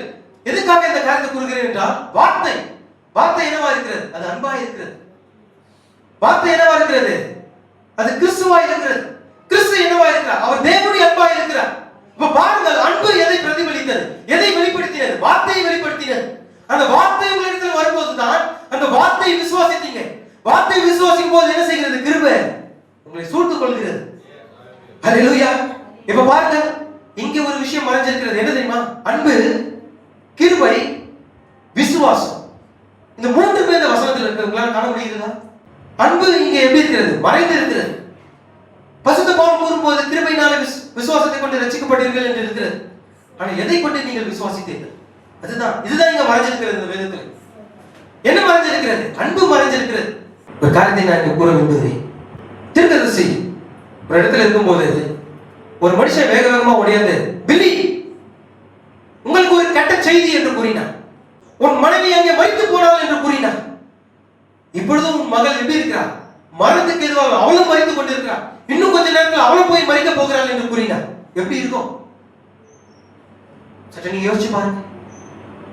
உன் மனைவியும் உன் பிள்ளைகளும், உன் மனைவி மரிச்சிட்டாங்க, உன் பிள்ளைகளும் மரணத்துக்கு இன்னும் கொஞ்ச நேரத்தில் மரிக்க போகிறான்ற செய்தி உங்களுக்குள்ளாக வரும்போது எப்படி இருக்கும்? தீர்க்கதரிசி வேக வேகமா கிளம்பி என்ன செய்கிறார்? மருத்துவமனைக்கு விரைந்து போகிறார். போயிட்டு பார்த்தா மனைவி ஏற்கனவே மரிச்சிட்டார். இப்ப சவப்பெட்டியில என்ன பண்ணணும்? அடக்கம் பண்ணணும். இப்போ அவளுடைய மகள், அவள் மகள் யார் தெரியுமா? ஷாரோன். ஷாரோன் இப்பொழுது எப்படி இருக்கிறார்? அவளும் மரித்து கொண்டிருக்கிறார். இன்னும் கொஞ்ச நேரத்தில் உயிர் பிரிய போகிறது. தீர்க்கதரிசி அங்கேயே முழங்கால நின்று அவளுடைய கைகளை பற்றி கொண்டு, தேனே, என் மகளே, நீ மரித்துக் கொண்டிருக்கிறாய். எப்படி இருக்கும்? சற்று யோசிச்சு பாருங்க. மனைவி மரித்துட்டான். ஒரு முழங்கால் படியிட்டு அவருடைய கண்கள் இருந்து கண்ணீர் என்ன பண்ணுது? ஒழிந்து ஓடுகிறது. ஏன்னா மாம்ச சரீரத்தில் இருக்கிறோம், நம்மளாம் மனுஷன் தான், மாம்ச சரீரத்தில் இருக்கிறோம். அவர் கைகளை பற்றி கொண்டு முழங்கால் நின்று, ஓஹோ தேனே, நீ மரித்துக் கொண்டிருக்கிறாய். அங்க ஒரு காரியம் சம்பவித்தது. அப்ப ஒரு கருத்த விரிப்பு ஒன்று அப்படி பறந்து வந்து வருகிறதை தீர்க்கதரிசி பார்க்கும்போது, தேவனின் மகனுடைய ஜீவனை எடுக்க போகிறார். தெரிஞ்சிச்சு, ஜீவனை எடுப்பதற்காக தான் இந்த கருத்த விரிப்பு வந்திருக்கு. அப்படியே முழங்கால போட்டு, தேவனே, கர்த்தர் நீர் கொடுத்தி, கர்த்தர் நீர் எடுத்தி, உம்முடைய நாமம் சோதரிக்கப்படுவதாக என்று கூறினார். ஹல்லேலூயா. படிக்கும் போது மனசு எப்படிப்பட்ட ஒரு காரியமா இருந்தாலும் கரைஞ்சு. ஏன்னா அன்பு, அன்பை காட்டிலும் சக்தி வாய்ந்த ஒரு காரியம் இந்த பூமியில் எதுவுமே கிடையாது. ஒரு பக்கம் மனைவி எங்க இருக்கிறார்? சவப்பெட்டியில் இருக்கிறார். ஒரு பக்கம் மகள் அங்கே மரித்துக் கொண்டிருக்கிறார். இப்போ தீர்க்கதரிசி தன்னுடைய மகளாகிய ஷாரோனை பார்த்து சொல்கிறார், மகளே, இன்னும் சற்று நேரத்தில் உன் தாயினுடைய மடியின் இடத்துல நீ என்ன பண்ண போற? போய் சேர போகிற. ஆனால் ஒரு நாளிலே கர்த்தருடைய மகிமையிலே அவருடைய கிருபையினாலே அப்பா உன்னை சந்திப்பேன் என்று கூறினார். அல்லேலூயா. இதுதான் காரியம். இது நடந்து சம்பவித்த பிறகு 1 மாசம் 2 மாசம் கழிச்சு பின்னாடி கையை கட்டிட்டு ரோட்ல நடந்துட்டு இருக்கேன். அவர் என்ன செய்தனே தெரியல.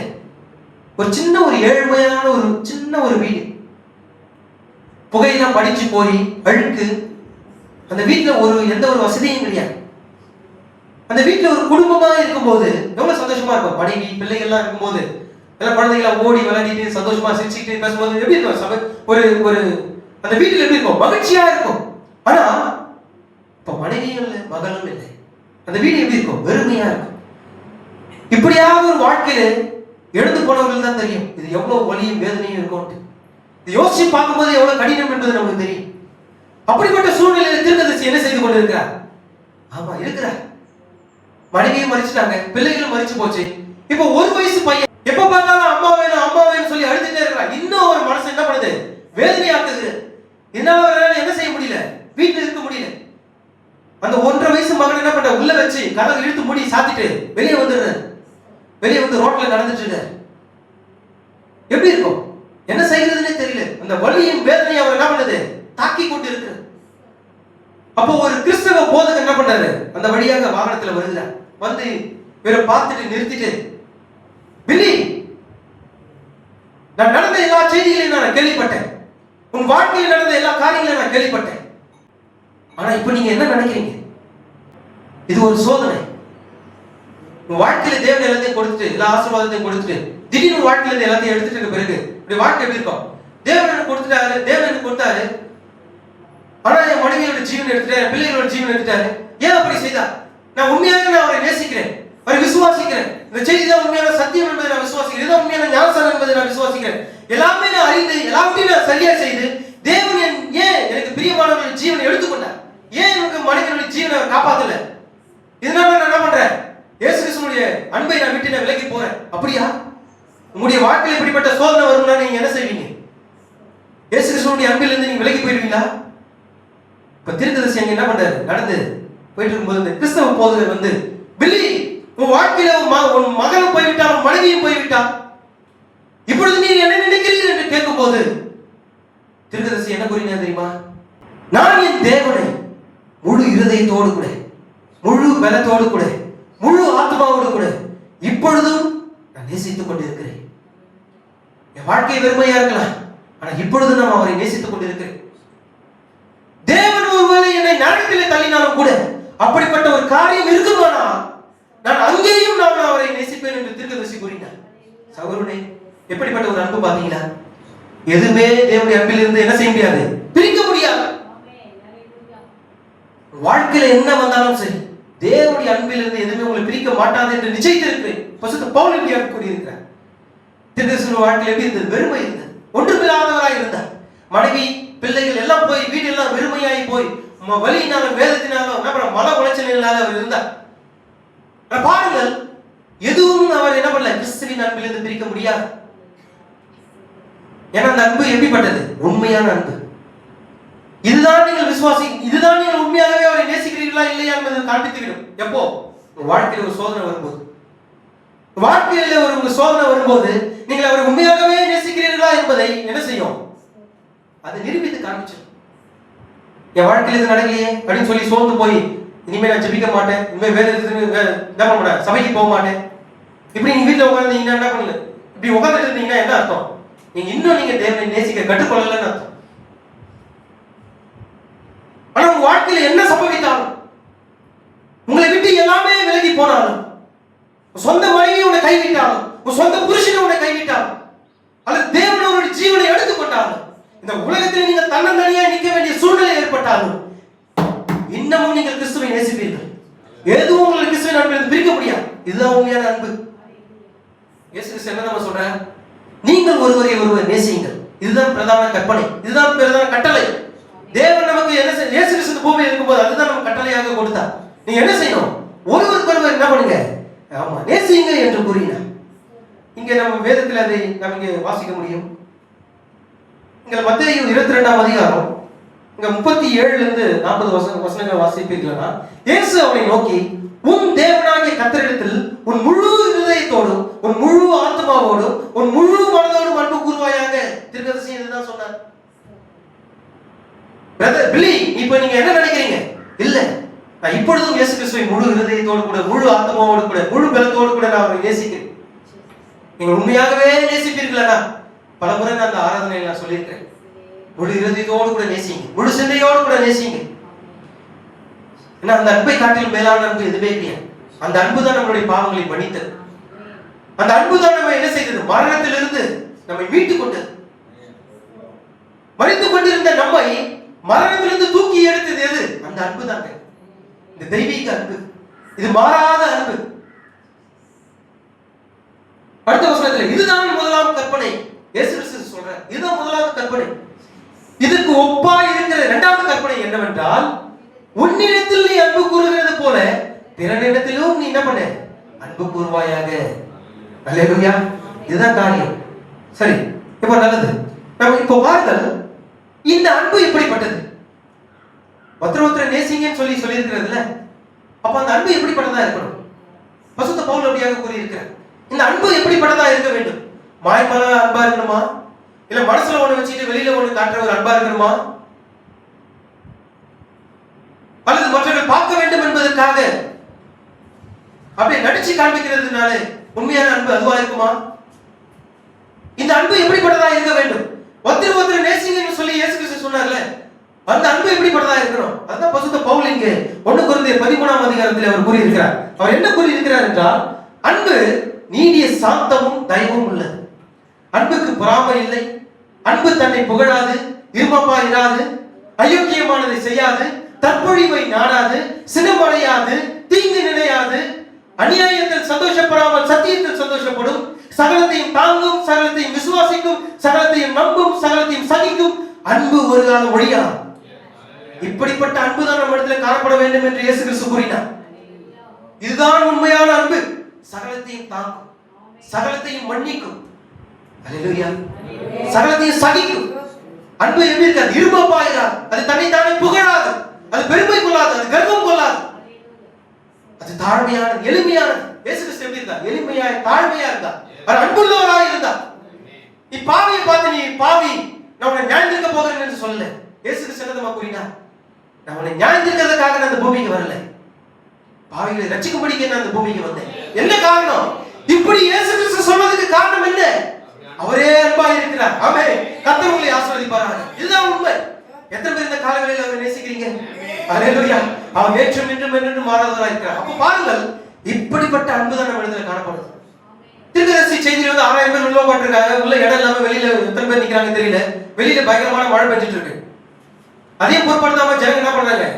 வெளியில நின்று சத்தியத்தை கேட்டுட்டு இருக்காங்க. இதான் உண்மையான அன்பு. இயேசு கிறிஸ்துவை நீங்க நேசிப்பீர்களா? என்ன சூழ்நிலையா இருந்தாலும், எப்படி இருந்தாலும் நீங்க என்ன பண்ணுவீங்க? உட்கார்ந்துக்கு இடம் இல்ல கூட நின்னாத நீங்க என்ன பண்ணுவீங்க? செய்தி கேட்டு போவீங்க. இதான் உண்மையான அன்பு.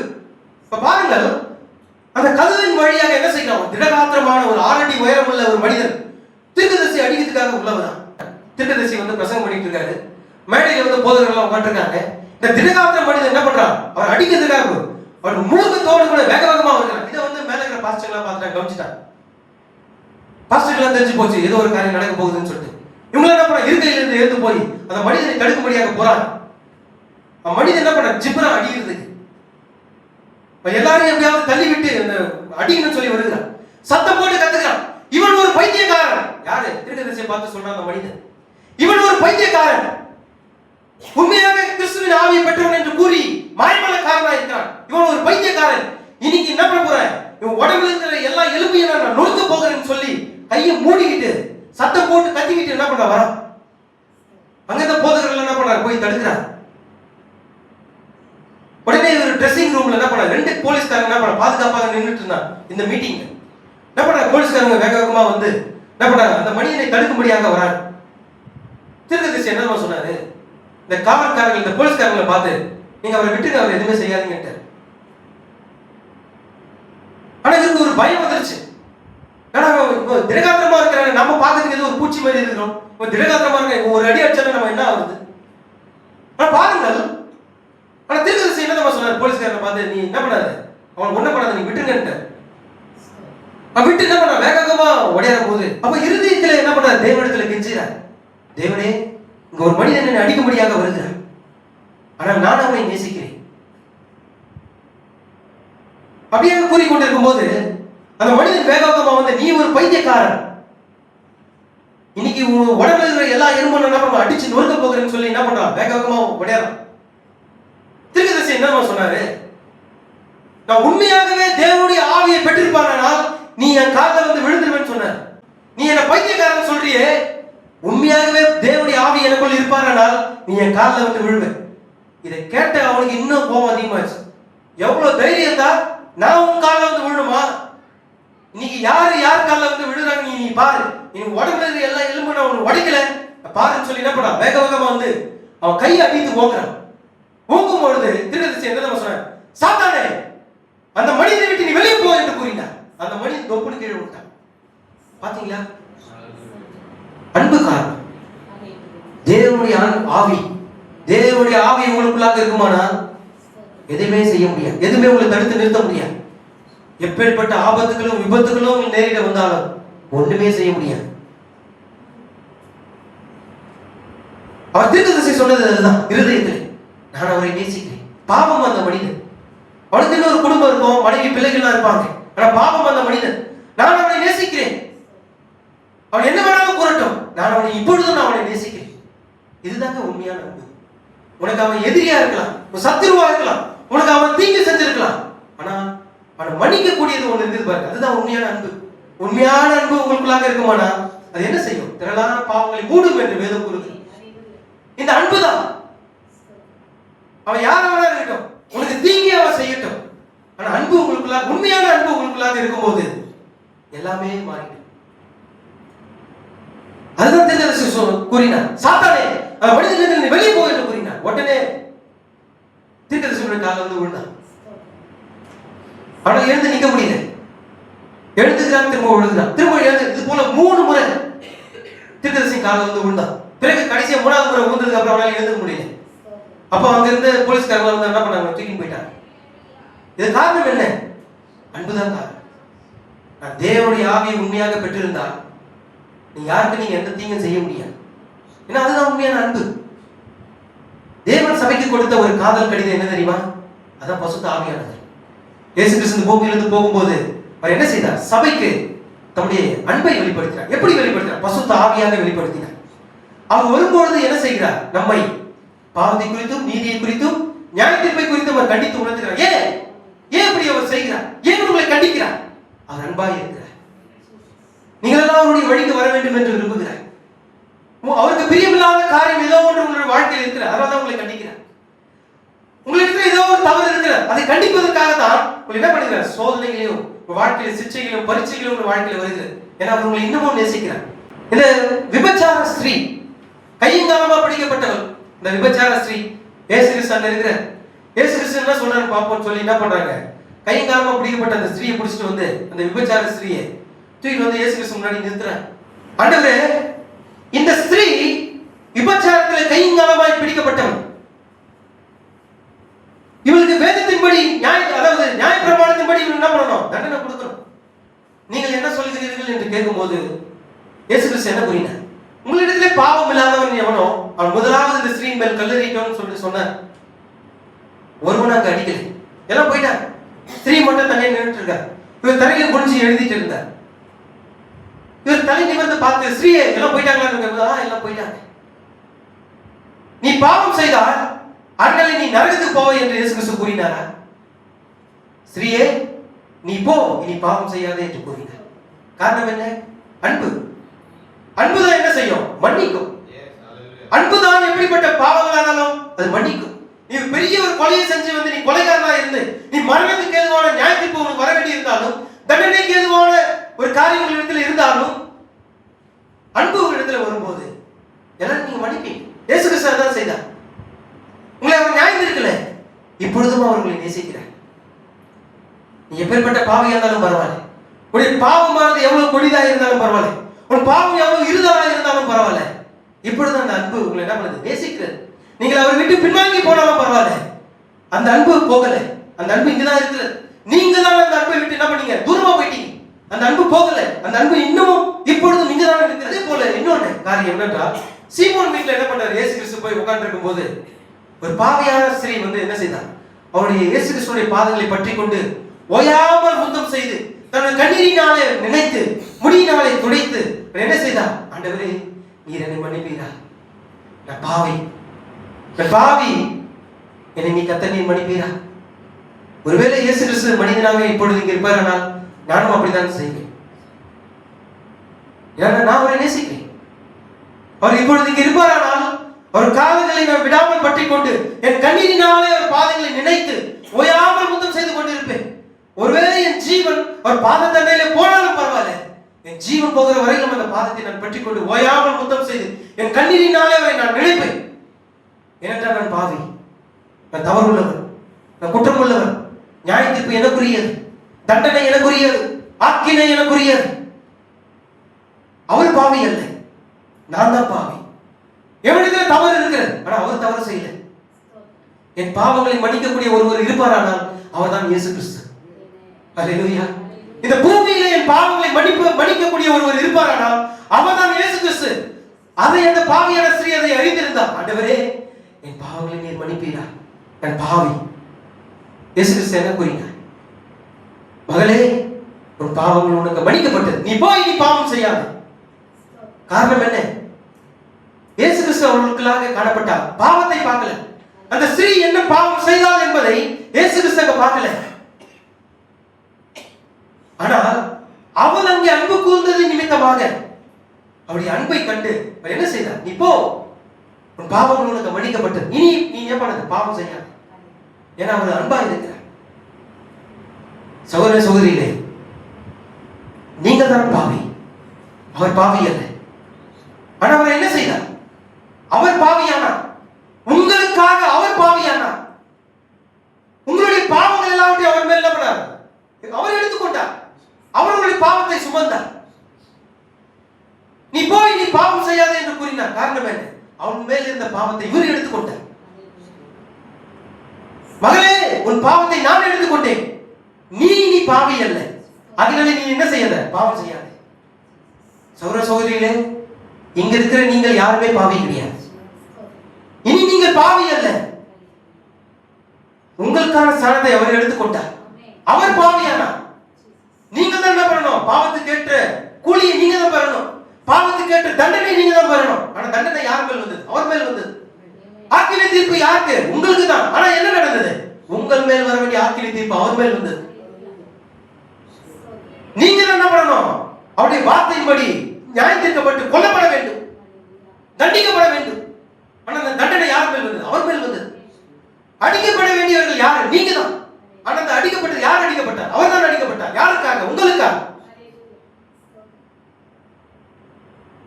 அவர் பாவி அல்ல. ஆனா உங்களுக்காக அவர் பாவியானார். உங்க ஸ்தானத்தை அவர் எடுத்துக்கொண்டார். உங்களுக்காக அடிக்கப்பட்டார், நொறுக்கப்பட்டார்.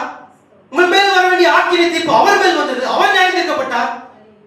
அப்படியானால் அவரை விசுவாசிக்கிற நீங்கள் உங்கள் முழு இருதயத்தோடு அவரை நீங்கள் விசுவாசிப்பீர்களானால், முழு இருதயத்தோடு நீங்கள் அவரை நேசிப்பீர்களானால், நீங்கள் இனி பாவி அல்ல. உங்களுக்கு நியாயம் தீர்ப்பு இல்லை. உங்களுக்குள்ளாக இருக்கிறது என்ன? நித்திய ஜீவன். என்னை விசுவாசிக்கிறவனுக்கு நித்திய ஜீவன் உண்டு. ஆமென். அவன் மரணத்துக்கு உட்படாமல், அவன் ஆக்கினை தீர்ப்புக்கு உட்படாமல், அவன் ஜீவனுக்கு உட்பட்டு இருக்கிறார். இனி நீங்கள் பாவி அல்ல. அவர் தான் உங்களுடைய ஸ்தானத்தை எடுத்து உங்களுக்காக மரித்து எல்லா வழிகளும் வேதனை உங்களுக்காக சுமந்தார். காரணம் என்ன? அவர் உங்களை நேசிக்கிறார். அவருடைய அன்பு தான் எல்லாருக்கும் காரணம். அந்த அன்பை காட்டிலும் வேறு எந்த ஒரு அன்பும் பெரிதானது கிடையாது.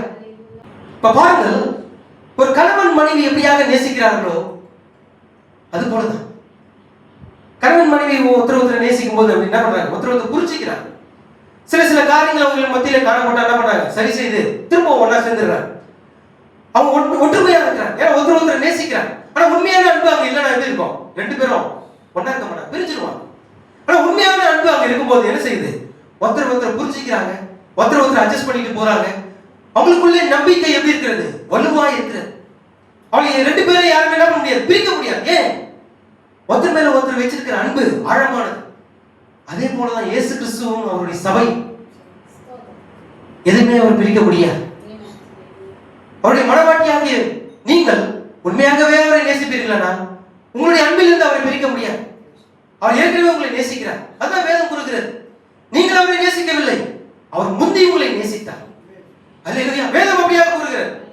முந்தி அவர் உங்களை நேசித்தார். அவர் நேசிக்கிறது போல நாமும் அவரை நேசிக்க வேண்டும் என்று விரும்புகிறார். அல்லேலூயா. கர்த்தர் நல்ல தேவனா இருக்கிறார். பாருங்கள், இன்னைக்கு சபைனா என்ன அர்த்தம்? நாங்க சுவர்கள் கிடையாது. சபை விசுவாசிகள் தான் சபையா இருக்கிறாங்க. இன்னைக்கு விசுவாசிகள் தேவனுடைய அன்பை புறக்கணித்து விட்டது. இந்த உலகத்தில் எத்தனையோ கோடிக்கணக்கான பில்லியன் கணக்கான கிறிஸ்தவர்கள் இருக்கிறார்கள். அவர்களெல்லாம் தேவனுடைய அன்பை புறக்கணித்து விட்டார்கள். ஏன்? எப்படி பிரதர்? நான் போய் சொல்லல, உண்மையை நான் சொல்றேன். இயேசு கிறிஸ்து என்ன கூறினார் அதை நான் உங்களுக்கு சொல்றேன். இயேசு கிறிஸ்து என்ன கூறினார்? இதோ உங்களுக்கு நான் சொல்கிறேன் பாருங்க. இங்க யோவான் 14ஆம் அதிகாரம் 15வது வசனத்துல இயேசு கிறிஸ்து கூறுகிறார், நீங்கள் என்னிடத்தில் அன்பா இருந்தால் என் கற்பனைகளை கைக்கொள்வீர்கள். இதுனே நீங்கள் என்னிடத்தில் அன்பா இருந்தால் என் கற்பனைகளை கைக்கொள்வாயாக என்று வேதத்தில் இயேசு கிறிஸ்து கூறியிருக்கிறார். இன்னைக்கு எத்தனை சபை தேவனுடைய கற்பனையை கைக்கொள்கிறது? இயேசு கிறிஸ்து கூறின கட்டளைகளை கற்பனைகளை எத்தனை சபை கைக்கொள்கிறது? இந்த கற்பனை என்னவா இருக்கிறது? தேவனுடைய வார்த்தையா இருக்கிறது. நீங்கள் உண்மையாகவே அவரை நேசிப்பீர்களா? அவர் வார்த்தையை கைக்கொள்ளணும். நீங்க கைக்கொள்ளணும், அவரை நீங்க நேசிக்கலன்னு அர்த்தம். இயேசு கிறிஸ்து என்ன சொல்லியிருக்கிறார்? ஒருவர் நீங்கள் என்னிடத்தில் அன்பாக இருந்தால், நீங்கள் என்னை நேசிப்பீர்களா? நான் உங்களிடத்தில் சொன்ன என் கற்பனைகளை கைக்கொள்வாயா? இன்னைக்கு சபைகள் என்ன செய்தது? தேவனுடைய இயேசு கிறிஸ்துவின் அன்பை புறக்கணித்து விட்டது. எப்படி பிரதர் புறக்கணிச்சிச்சு? நான் உங்களுக்கு சொல்றேன் பாருங்க. வேதத்தில் என்ன சொல்லப்பட்டிருக்கிறது? அப்போஸ்தலர் 2:32 படி உண்மையான ஞானஸ்நானம் அதுவே. பாவ மன்னிப்பு கண்டு நீ என்ன பண்ணு? இயேசு கிறிஸ்து நாமத்தில் ஞானஸ்நானம் எடு. அப்போது நீ பரிசுத்த ஆவியை பெற்றுக்கொள்வாய். இன்னைக்கு எத்தனை சபை இந்த இயேசு கிறிஸ்துவின் கற்பனை கைக்கொள்ளல? பரிசுத்த ஆவியான சபைக்கு வெளிப்படுத்தின கற்பனையை கைக்கொள்ளல. இன்னும் என்ன பண்றாங்க? பிதா குமாரன் பரிசுத்த ஆவி நாமத்தினாலே ஞானஸ்நானம் உனக்கு கொடுக்கிறேன். இது குருட்டு ஞானஸ்நானம், வெளிப்பாடு இல்லாத ஒரு ஞானஸ்நானம். இது எப்படி இருக்கு? குருடா இருக்கிறது. இதுல உண்மையான மீட்பு இல்ல, உண்மையான ரட்சிப்பு இல்ல, உண்மையான பாவ மன்னிப்பு இல்ல. உண்மையான பாவ மன்னிப்பு எங்க இருக்கிறது? அப்போஸ்தலர் 2:18 இருக்கிறது. பாவ மன்னிப்பு கன்று. நீ உண்மையாகவே இயேசு கிறிஸ்துவை நேசித்தால் அவர் கூறின கற்பனைகளையும் அவருடைய வார்த்தைகளை நீங்கள் கைக்கொள்வீர்கள். இந்த வேதத்தை நீங்க என்ன பண்ணுவீங்க? கைக்கொள்வீங்க. இந்த வேதத்தில் சொல்லப்பட்ட எல்லா சட்டத்திட்டங்களையும் உங்க வாழ்க்கையில கைக்கொள்வீங்க. இந்த வேதத்தை போலவே நீங்க ஜீவிப்பீங்க. ஆனா நீங்க என்ன செய்தது? சபை ஒரு அன்பை புறக்கணித்ததா இல்லையா? அது மட்டும் இல்ல, அநேக காரியங்கள் இருக்கிறது. இயேசு கிறிஸ்து கூறியிருக்கிறார். அதே அதிகாரத்துல 21 நம்ம வாசிப்போம் பாருங்க. என் கற்பனைகளை பெற்றுக்கொண்டு அவைகளை கைக்கொள்கிறவனே என்னிடத்தில் அன்பா இருக்கிறான். நல்லா நீங்க கவனிங்க. என் கற்பனைகளை பெற்றுக்கொண்டு அவைகளை கைக்கொள்கிறவனே என்னிடத்தில் அன்பா இருக்கிறான். என்னிடத்தில் அன்பா இருக்கிறவன் என் பிதாவுக்கு அன்பா இருக்கிறான். நானும் அவனில் அன்பா இருந்து அவனுக்கு என்னை வெளிப்படுத்துவேன். எத்தனை பேருக்கு உங்களுக்கு வெளிப்பட்டிருக்கிறார்? இப்ப அவர் வெளிப்பட்டிருக்கிறாரா இல்லையா? இயேசு கிறிஸ்துவின் அன்பு உங்களுக்கு வெளிப்படலையா? வெளிப்பட்டிருக்கிறது. என்ன காரணம்? இங்க பாருங்க. என் கற்பனைகளை பெற்றுக்கொண்டு அவைகளை கைக்கொள்கிறவனே என்னிடத்தில் அன்பா இருக்கிறான். என்னிடத்தில் அன்பா இருக்கிறவன் என் பிதாவுக்கு அன்பா இருக்கிறான். நானும் அவனில் அன்பா இருக்கிறேன். ஏன் தேவன் அவர் மேல் அன்பா இருக்கிறார்? ஏன்னா அவங்க கற்பனைகளை கைக்கொள்கிறார்கள். ஆகையினால் தான் அவர் மேல் அன்பா இருக்கிறார். அவனுக்கு என்னை வெளிப்படுத்துவேன். இன்னைக்கு வெளிப்பட்டிருக்கிறதா இல்லையா? இந்த 7ஆம் தூதனுடைய சத்தம் உங்களுக்கு வெளிப்பட்டதா இல்லையா? இந்த கடைசி நாட்களிலே என்ன பண்ணுவேன்? எழுப்புவேன். நான் அவனுக்கு என்ன பண்ணுவேன்? என்னை நானே அவனுக்கு வெளிப்படுத்துவேன். வெளிப்பட்டாரா இல்லையா? பலமுள்ள தூதராக வெளிப்பட்டாரா இல்லையா? இப்போது வெளிப்பட்டிருக்கிறார். அல்லேலூயா. உங்களுக்கு வெளிப்பட்டது காரணம் என்ன? அந்த வார்த்தையை விசுவாசித்து, அந்த வார்த்தையை நீங்கள் நேசித்து, அந்த வார்த்தையை நீங்கள் மேல் என்ன பண்ணீங்க? அன்பா இருந்தீங்க. அதை கைக்கொண்டீர்கள். இதுதான் உண்மை, இதுதான் சத்தியம். அப்போஸ்தலர் 2:18 தான் உண்மையான ஞானஸ்நானம். அதுதான் வேதம் கூறுகிறது என்று விசுவாசித்தீங்க. அதை நீங்க நேசிச்சீங்க. அந்த ஞானஸ்நானத்தின் அந்த வார்த்தைப்படி நீங்க ஞானஸ்நானம் எடுத்தீங்க. ஏன் எடுத்தீங்க? அவர் கற்பனைகளை கைக்கொள்ளுங்க. ஏன்னா அது வேதம் கூறி இருக்கிறது. நீங்க அதை நேசிக்கிறீங்க. அதனால தான் அப்போஸ்தலர் 2:18 படி ஞானஸ்நானம் எடுத்தீங்க. அவர் கற்பனைகளை எல்லாவற்றையும் கைக்கொள்ளும் போது தேவன் என்ன செய்கிறார்? தம்முடைய அன்பை உங்களுக்கு வெளிப்படுத்துகிறார். அல்லேலூயா. கர்த்தர் நல்ல தேவனா இருக்கிறார். பாருங்கள், யூதாஸ் காரியத்தல்லாத யூதா என்பவன் அவரை நோக்கி, ஆண்டவரே, நீ உலகத்துக்கு உம்மை வெளிப்படுத்தாமல் எங்களுக்கு உம்மை வெளிப்படுத்த போகிற காரணம் என்ன என்றான். இயேசு அவனுக்கு பிரதித்திரமாக, ஒருவன் என்னில் அன்பா இருந்தால் அவன் என் வசனத்தை கைக்கொள்வான். உண்மையான விசுவாசி, உண்மையாகவே கிறிஸ்தவன் என்று தன்னை கூறிக்கொள்கிறவன் இந்த இயேசு கிறிஸ்து கூறின கற்பனைகளை கைக்கொள்ளணும். இயேசு கிறிஸ்து என்ன சொன்னார் அதுபடி செய்யணும். இங்க என்ன சொல்லியிருக்கிறார்? ஒருவன் என்னில் அன்பா இருந்தால் அவன் என் வசனத்தை கைக்கொள்வான். அவனில் என் பிதா அன்பா இருப்பார். நாங்கள் அவனிடத்தில் அவனுடைய வாசம் பண்ணுவோம். என்னில் அன்பாயிராதவன் என் வசனங்களை என்ன பண்ண மாட்டான்? கைக்கொள்ள மாட்டான். நீ எத்தனை சபை இன்னைக்கு வசனங்களை கைக்கொள்ளுது? எத்தனை சபைகள் இன்னைக்கு என்ன பண்றாங்க? இயேசு கிறிஸ்துவின் அன்பை புறக்கணிச்சாங்க. வேதத்தின்படி என்ன பண்ணல? இன்னைக்கு சபைகள் எங்க இருக்கு சொல்லுங்க. கண்டிப்பான உபதேசம் எங்க இருக்கு சொல்லுங்க. இன்னைக்கு சபைகள் கண்டிக்கிறது. நான் இல்லைன்னு சொல்லல, கண்டிக்கிறாங்க. இப்படி இருக்க கூடாது, அப்படி இருக்க கூடாது, இப்படி பண்ணணும், அப்படி பண்ணணும்னு சொல்றாங்க. ஆனா வேதத்தின்படி கண்டிப்பு இல்லை. அவர்கள் கண்டிக்கிற கண்டிப்பு நித்திய ஜீவனை கொண்டு வராது. ஆனால் வேதத்தின்படி இருக்கிற கண்டிப்பு தான் நித்திய ஜீவனை கொண்டு வரும். இதுதான் உண்மை. நீங்க சொல்லலாம், முடி இப்படி வெட்டக்கூடாது, லிப்ஸ்டிக் போடக்கூடாது, கண்ணில் மை வைக்கக்கூடாது, நீங்க என்ன பண்ணலாம், ஜீன்ஸ் பேண்ட் போடக்கூடாது, டிஷர்ட் போடக்கூடாது. ஓகே, இது எல்லாமே சரியானதுதான். ஆனா இது நித்திய ஜீவனை கொண்டு வராது. வேதத்தின்படி இருக்கணும், அவருடைய கற்பனைகளின் படி இருக்கணும். இதுதான் உங்களை என்ன பண்ணும்? நித்திய ஜீவனை கொண்டு வரும். இப்ப பாருங்கள், நம்ம தொடர்ந்து நம்ம கடந்து செல்வோம். இப்போ என்னிடத்தில் அன்பாயிராதவன் என் வசனங்களை கைக்கொள்ள மாட்டான் என்று வேதம் கூறியிருக்கிறது. நீ சபைகள் எல்லாமே அவருடைய அன்பு புறக்கணிச்சிச்சு. எப்படி புறக்கணிச்சிச்சு? என் முதலாவது செஞ்சது எது? முதல் வடி கட்டி ஞானஸ்நானத்தை புறக்கணிச்சிட்டான். இந்த அப்போஸ்தலர் 2:38 வேதத்திற்கு என்ன புறம்பா இருக்கிறதா? இல்ல வேற புக்ல என்ன இருக்கிறதா? ஏன் இன்னைக்கு சபை அதை ஏற்றுக்கொள்ளல? ஏன் இன்னைக்கு சபைகள் அதை புறக்கணித்தது? வெளிப்பாடு இல்லாத ஒரு ஞானஸ்நானம். இயேசு கிறிஸ்து ஜனங்கள் மத்தியில் எப்படி பேசினார்? ஊமையாக பேசினார். அது ஊமையா இருக்கிறது, அது மறைப்பொருளா இருக்கிறது. வெளிப்பாடு அவர் என்ன பண்ணல? நேரடியாக வெளிப்படுத்தல. மறைப்பொருளா தான், கருப்பொருளா தான் பேசப்பட்டது. பிதா குமாரன் பசுத்த ஆவியின் நாமத்தினாலே. இதை காட்டில் எப்படி இன்னும் உங்களுக்கு விளக்கி சொல்றது தெரியும். பிதா குமாரன் பசுத்த ஆவியின் நாமத்தினாலே. இப்ப அங்க நாமம் சொல்லப்படாமல் பிதா குமாரன் பசுத்த ஆவியினாலே உங்களுக்கு ஞானஸ்நானம் கொடுங்கன்னா அது ஓகேன்னு சொல்லலாம். ஆனா பிதா குமாரன் பசுத்த ஆவியின் நாமத்தினாலே எப்போ வெளிப்படுத்தப்பட்டது? அவன் உன்னதத்திலிருந்து வருகிற பலனால் கற்பிக்கப்படும் போதுதான் அவங்களுக்கு வெளிப்பட்டது. பசுத்த ஆவியினால் அது வெளிப்படுத்தினான். அப்போதான் பேதுரு என்ன பண்ணார்? தைரியமா முன்பாக எழுந்து நின்று, யோவேல் தீர்க்கதரிசியால் உரைக்கப்பட்டபடியாக நிறைவேறிட்டது. அப்படியான சகோதரன், நான் என்ன செய்யணும்? பாவ மன்னிப்பு கேட்டு கர்த்தராகிய இயேசு கிறிஸ்து நாமத்தில் ஞானஸ்நானம் எடு. அப்போ நீ பரிசுத்தாவியை பெற்றுக்கொள்வே. பேதுரு யாரு? மீன் பிடிக்காதவன், அத மீன் பிடிக்கிறவன், படிப்பறிவு இல்லாதவன், மாம்சமும் ரத்தமும் அவனுக்கு அதை வெளிப்படுத்தல. அந்த உன்னதத்திலிருந்து வருகிற அந்த பலன் யாரு? பரிசுத்த ஆவியானவர்.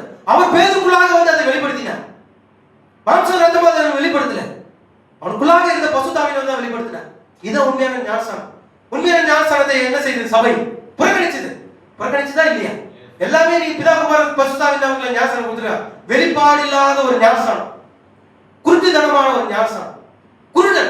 குருடனுக்கு வழி காட்டினா எழுதிருப்பான். 2 பேருமே போய் குழியில விழுந்துருவான். அந்த பாஸ்டர், அந்த சபையில இருக்கிற பாஸ்டர் குழியில விழுந்துருவாரு.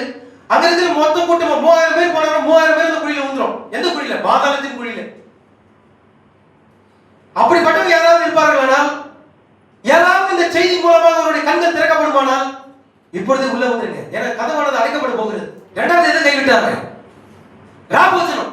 நீ சபை என்ன செய்து கொண்டிருக்க? ராபோஜனத்தை பகல்போஜனமாக மாற்றி விட்டது. நீ இங்கிலீஷ்ல பாத்தீங்கன்னா சப்பர். ராபோஜனம் என்றால் சப்பர். சப்பர் வந்து எப்போ? மதியத்துல கொடுப்பாங்க. மதியத்துல கொடுத்து நம்ம என்ன சொல்லுவோம்? லஞ்சுன்னு கொடுப்போம். லஞ்சு, மதிய உணவுன்னு நம்ம சொல்லுவோம். ஆனா இங்கிலீஷ்ல என்ன போட்டுருக்கு தெரியுமா? சப்பர். சப்பர்னா இரவு உணவு. இனி என்ன பண்ணுது சபை? மதியானத்துல கொடுத்துட்டு இருக்காங்க. நைட்டு சாப்பிட வேண்டியதை மதியம் சாப்பிட்டுட்டு இருக்காங்க. இது கூட உங்களுக்கு தெரியல. இயேசு கிறிஸ்து என்ன கூறினார்? அப்பத்தை பிட்டு அவங்களுக்கு கொடுத்தா. நீங்க என்ன பண்ண? 1 ரூபாய் காயின் சைஸ்ல ஒரு வட்டாட்டமா ஒரு அப்பத்தை கொடுக்குறாங்க. இதுவா? இயேசு கிறிஸ்து என்ன செய்தார்? தம் முன்மாதிரியை சபைக்கு வைத்து போனார். இதுதான் சபையானது பின்பற்றணும். நீங்க 1 ரூபாய் காயின் சைஸ்ல வந்து ஒரு அப்பத்தை வச்சுட்டு ஒரு சின்ன ஒரு கப்பு, அதுல வந்து ஒரு திராட்சை ரசத்தை ஊத்தி முன்னாடி நிற்கிறாங்க. வரவங்க அப்படியே எடுத்து குடிச்சிட்டு இன்னும் 2-3 கிடைக்குமான்னு பார்த்துட்டு போவோம். இதுவா உண்மையான ராபோஜனம்? ராபோஜனம் என்று சொல்லப்பட்டிருக்கிறது. ஆனா நீ பகல்ல கொடுத்துட்டு இருக்க. இது தேவனுடைய கற்பனைகளை கைக்கொள்கிற சபை. சபை இப்படியாக கற்பனைகளை கைக்கொள்கிறது. எல்லாமே சபையானது என்ன செய்தது? இயேசு கிறிஸ்து கூறின கற்பனைகளை கைக்கொள்ளல. எல்லாமே என்ன பண்ணாங்க? இயேசு கிறிஸ்து கூறின கற்பனையை கைக்கொள்ளல. அவர்கள் இயேசு கிறிஸ்துவின் அன்பை புறக்கணிச்சிட்டாங்க. கால்களை கழுவுதுன்னு சொல்லி இயேசு கிறிஸ்து சொன்னார். நீங்க எந்த சபை கால்களை கழுவுது? எத்தனை சபையில நீ கால்களை கழுவுறாங்க? இயேசு கிறிஸ்து என்ன சொன்னார்? ஆண்டவரும் போதகருமாகிய நானே உங்கள் கால்களை கழுவினது உண்டானால் நீங்கள் என்ன செய்யுங்க? ஒருவர் கால்களை ஒருவர் கழுவுங்கள் என்று கூறினார். சபை இன்னைக்கு செய்தா? என்னிடத்தில் அன்பாயிராதவன் என் கற்பனைகளை கைக்கொள்ள மாட்டான் என்று கூறியிருக்கிறது. இயேசு கிறிஸ்து கூறினார். இனி சபை என்ன செய்து? இயேசு கிறிஸ்துவுடைய கற்பனைகளை கைக்கொள்ளல, புறக்கணித்து விட்டது. இயேசு கிறிஸ்து, அதாவது தேவன் இந்த உலகத்திற்கு கொடுத்த அன்பை என்ன செய்தது? தேவன் சபைக்கு கொடுத்த அன்பை புறக்கணித்து விட்டது. இப்ப இயேசு கிறிஸ்துவுடைய அன்பை புறக்கணிச்சா என்ன செய்யணும்? என்ன நடக்கணும்? நியாயத்தீர்ப்பு தான் உங்களுக்கு. நியாயத்தீர்ப்பு வந்துட்டு இருக்கு. நான் பெரிய ஒரு பாஸ்டர் கிட்ட இருக்கிறேன், ஒரு கட்சிக்காரரோட கூட தொடர்பு இருக்கிறாரு, எங்க சபை எதுவும் பண்ண முடியாது நினைச்சிட்டு இருக்கீங்க. பாருங்க என்ன நடக்குது மட்டும் பாருங்க. எத்தனை பேர் தப்பிக்கிறாங்க பாருங்க. நிறைய பேர் என்ன பண்ணுவாங்க? மறுதளிச்சிருவான். வேதத்துல என்ன பண்ணுவான்? கிழிச்சி கொளுத்தி எரிச்சிட்டு போயிடுவான். அநேக பேர் என்ன பண்ணுவாங்க? பேரை மாத்திட்டு நான் கிறிஸ்தவன் அல்ல அப்படின்னு சொல்லிட்டு போவான். ஏன்? உபத்திரவம் அவ்வளவு கொடிதான் இருக்கும்.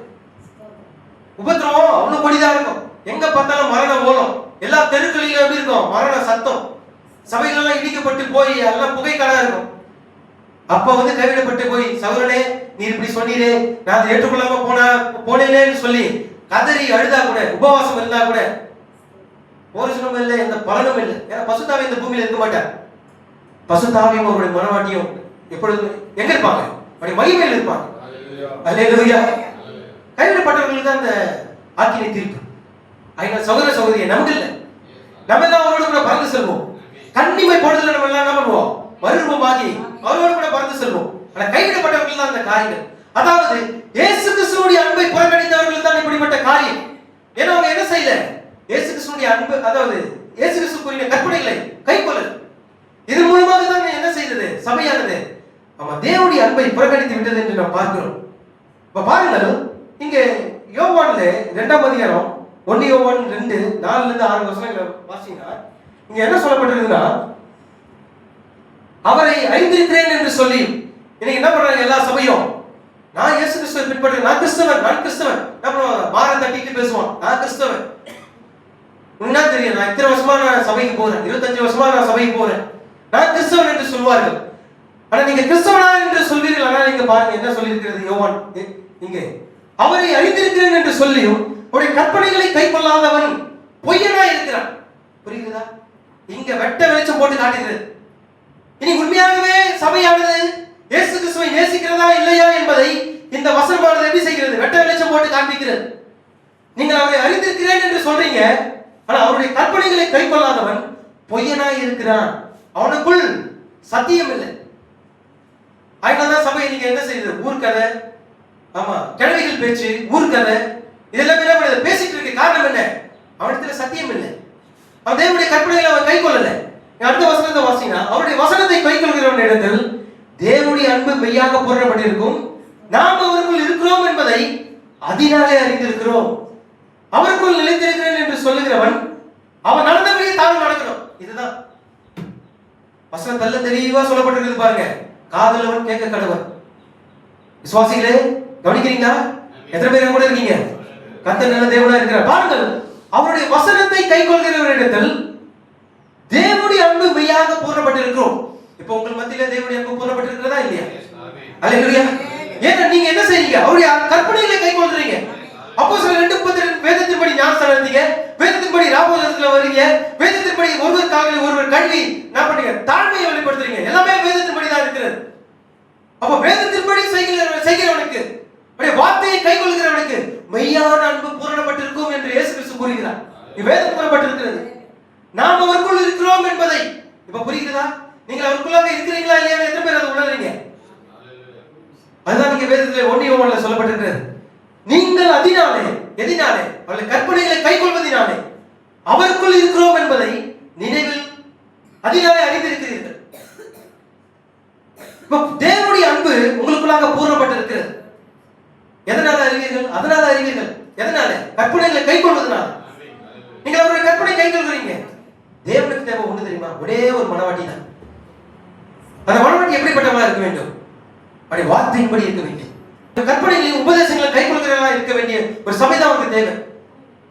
இன்னைக்கு சபை என்ன செய்தது? கற்பனைகளை புறக்கணித்து விட்டது. அங்க மனிதன் என்ன பண்றான்? தன்னுடைய கற்பனைகளை உபதேசங்களாக போதித்துக் கொண்டு இருக்கிறான். பைபிள் காலத்தில் படிச்சு வந்த ஞானத்தை போதிக்கிறாங்க. அப்படிப்பட்ட மனவாட்டி தேவனுக்கு தேவையில்லை. அவருடைய கற்பனைகளை கை கொள்கிற ஒரு சபை தான் அவருக்கு தேவை. இன்னைக்கு ஒரு சபை இயேசு கிறிஸ்து கூறின கற்பனைகளை கை கொள்ளாவிட்டால் அந்த சபையிலிருந்து நீ என்ன பண்ண? வெளியே போயிடு. எந்த சபையானது தேவனுடைய வார்த்தையின்படி அவருடைய கற்பனைகளை கை கொள்கிறதோ அந்த சபைக்கு போங்க. ஏன்னா நம்முடைய சபை ஏற்கனவே எப்படி இருக்கு? அவருடைய சொந்த மனவாட்டி, முன்குறிக்கப்பட்ட மனவாட்டி, அவருடைய கற்பனைகளை கை கொள்கிற ஒரு மனவாட்டி, வார்த்தையின்படி இயங்குகிற ஒரு சபை. இதுதான் தேவனுக்கு தேவை. இதுதான் கிறிஸ்துவுக்கு தேவை. கிறிஸ்து என்ன பண்றார்? இதுதான் அவர் எதிர்பார்க்கிறார். நான் தான் உண்மையான கிறிஸ்தவன், என் சபை தான் உண்மையான மனவாட்டி என்று கூறுகிறான் பாருங்க. பசுத்தாவை பெறாமல அவங்களுக்கு தான் இங்கே சொல்லப்பட்டிருக்கிறது. என்ன சொல்லப்பட்டிருக்கிறது? அவருக்குள் நிலைத்திருக்கிறேன் என்று சொல்லுகிறவன் அவன் நடந்தபடியே தானும் நடக்க வேண்டும். புரியுதா? நீ கிறிஸ்தவன் என்று சொல்லுகிறவன் கிறிஸ்து இந்த பூமியில் எப்படி வாழ்ந்தாரோ, எப்படி அவர் நடந்தாரோ அதே போலதான் அவனும் நடக்கணும். இதான் உண்மையான கிறிஸ்தவன். புரிந்து கொள்ள முடிகிறதா? கர்த்தர் நல்ல தேவனாய் இருக்கிறார். பாருங்கள், அப்போ அந்த கற்பனைகளை கை கொள்ளாதவன் எப்படிப்பட்டவனாய் இருக்கிறான்? பொய்யனாய் இருக்கிறான். சத்தியம் அவனிடத்தில் இல்லை என்று 1 யோவான்ல தெளிவாக சொல்லப்பட்டிருக்கிறது. கிறிஸ்துவின் சாயலை பிரதிபலிக்கும்படியாக தேவன் என்ன செய்திருக்கிறார்? நம்மை சாயலுக்கு ஒப்பா இருக்கும்படியாக முன்குறித்திருக்கிறார். அப்படின்னா நீங்க என்ன செய்யணும்? வேதத்தின்படி நீங்க இருக்கணும். கற்பனைகளை கை கொள்கிறவர்களா இருக்கணும். அந்த வார்த்தையின்படி நீங்க ஜீவிக்கணும். உலகத்துல உலக அன்பு இருக்கக்கூடாது.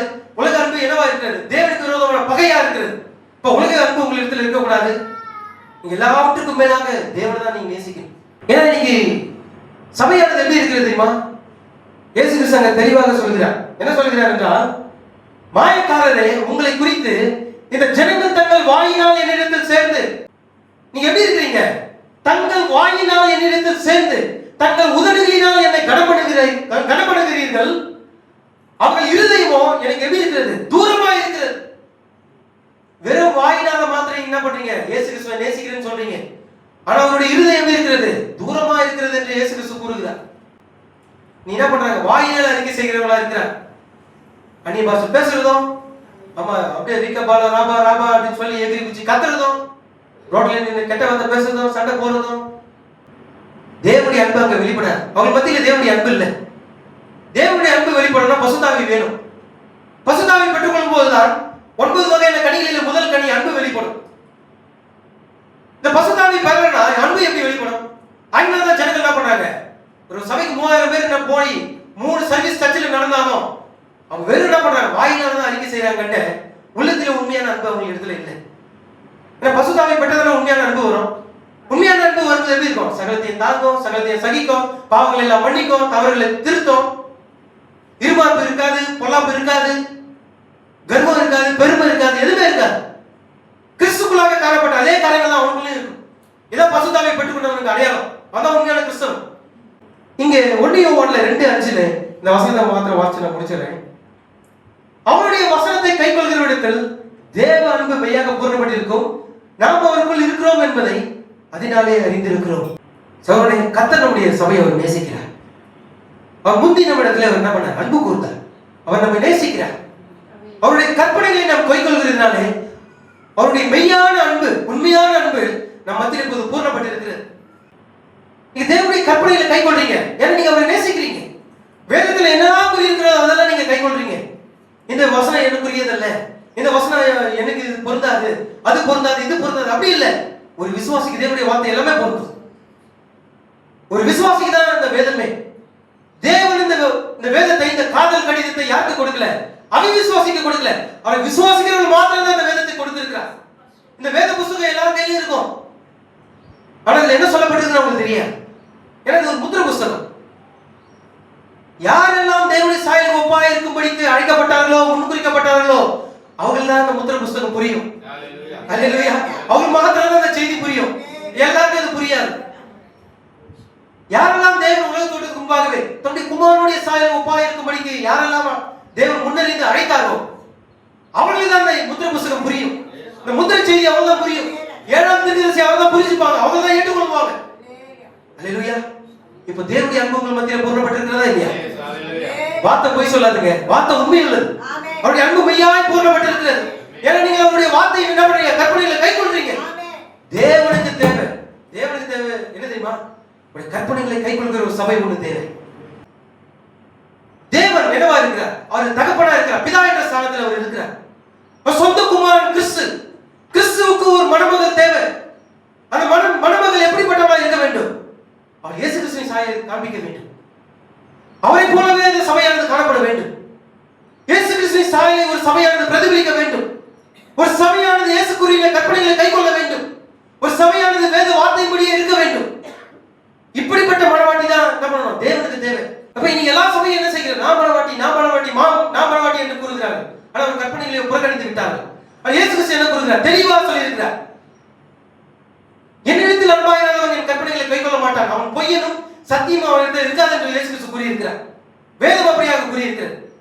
இப்ப புரிஞ்சிருச்சா யார் உண்மையான மனவாட்டி என்று? வார்த்தையை கற்பனைகளை கைக்கொள்ள வார்த்தையை படிச்சு கிறிஸ்துவின் சாயலை தன்னை பிரதிபலிக்கிறவர்களுக்கு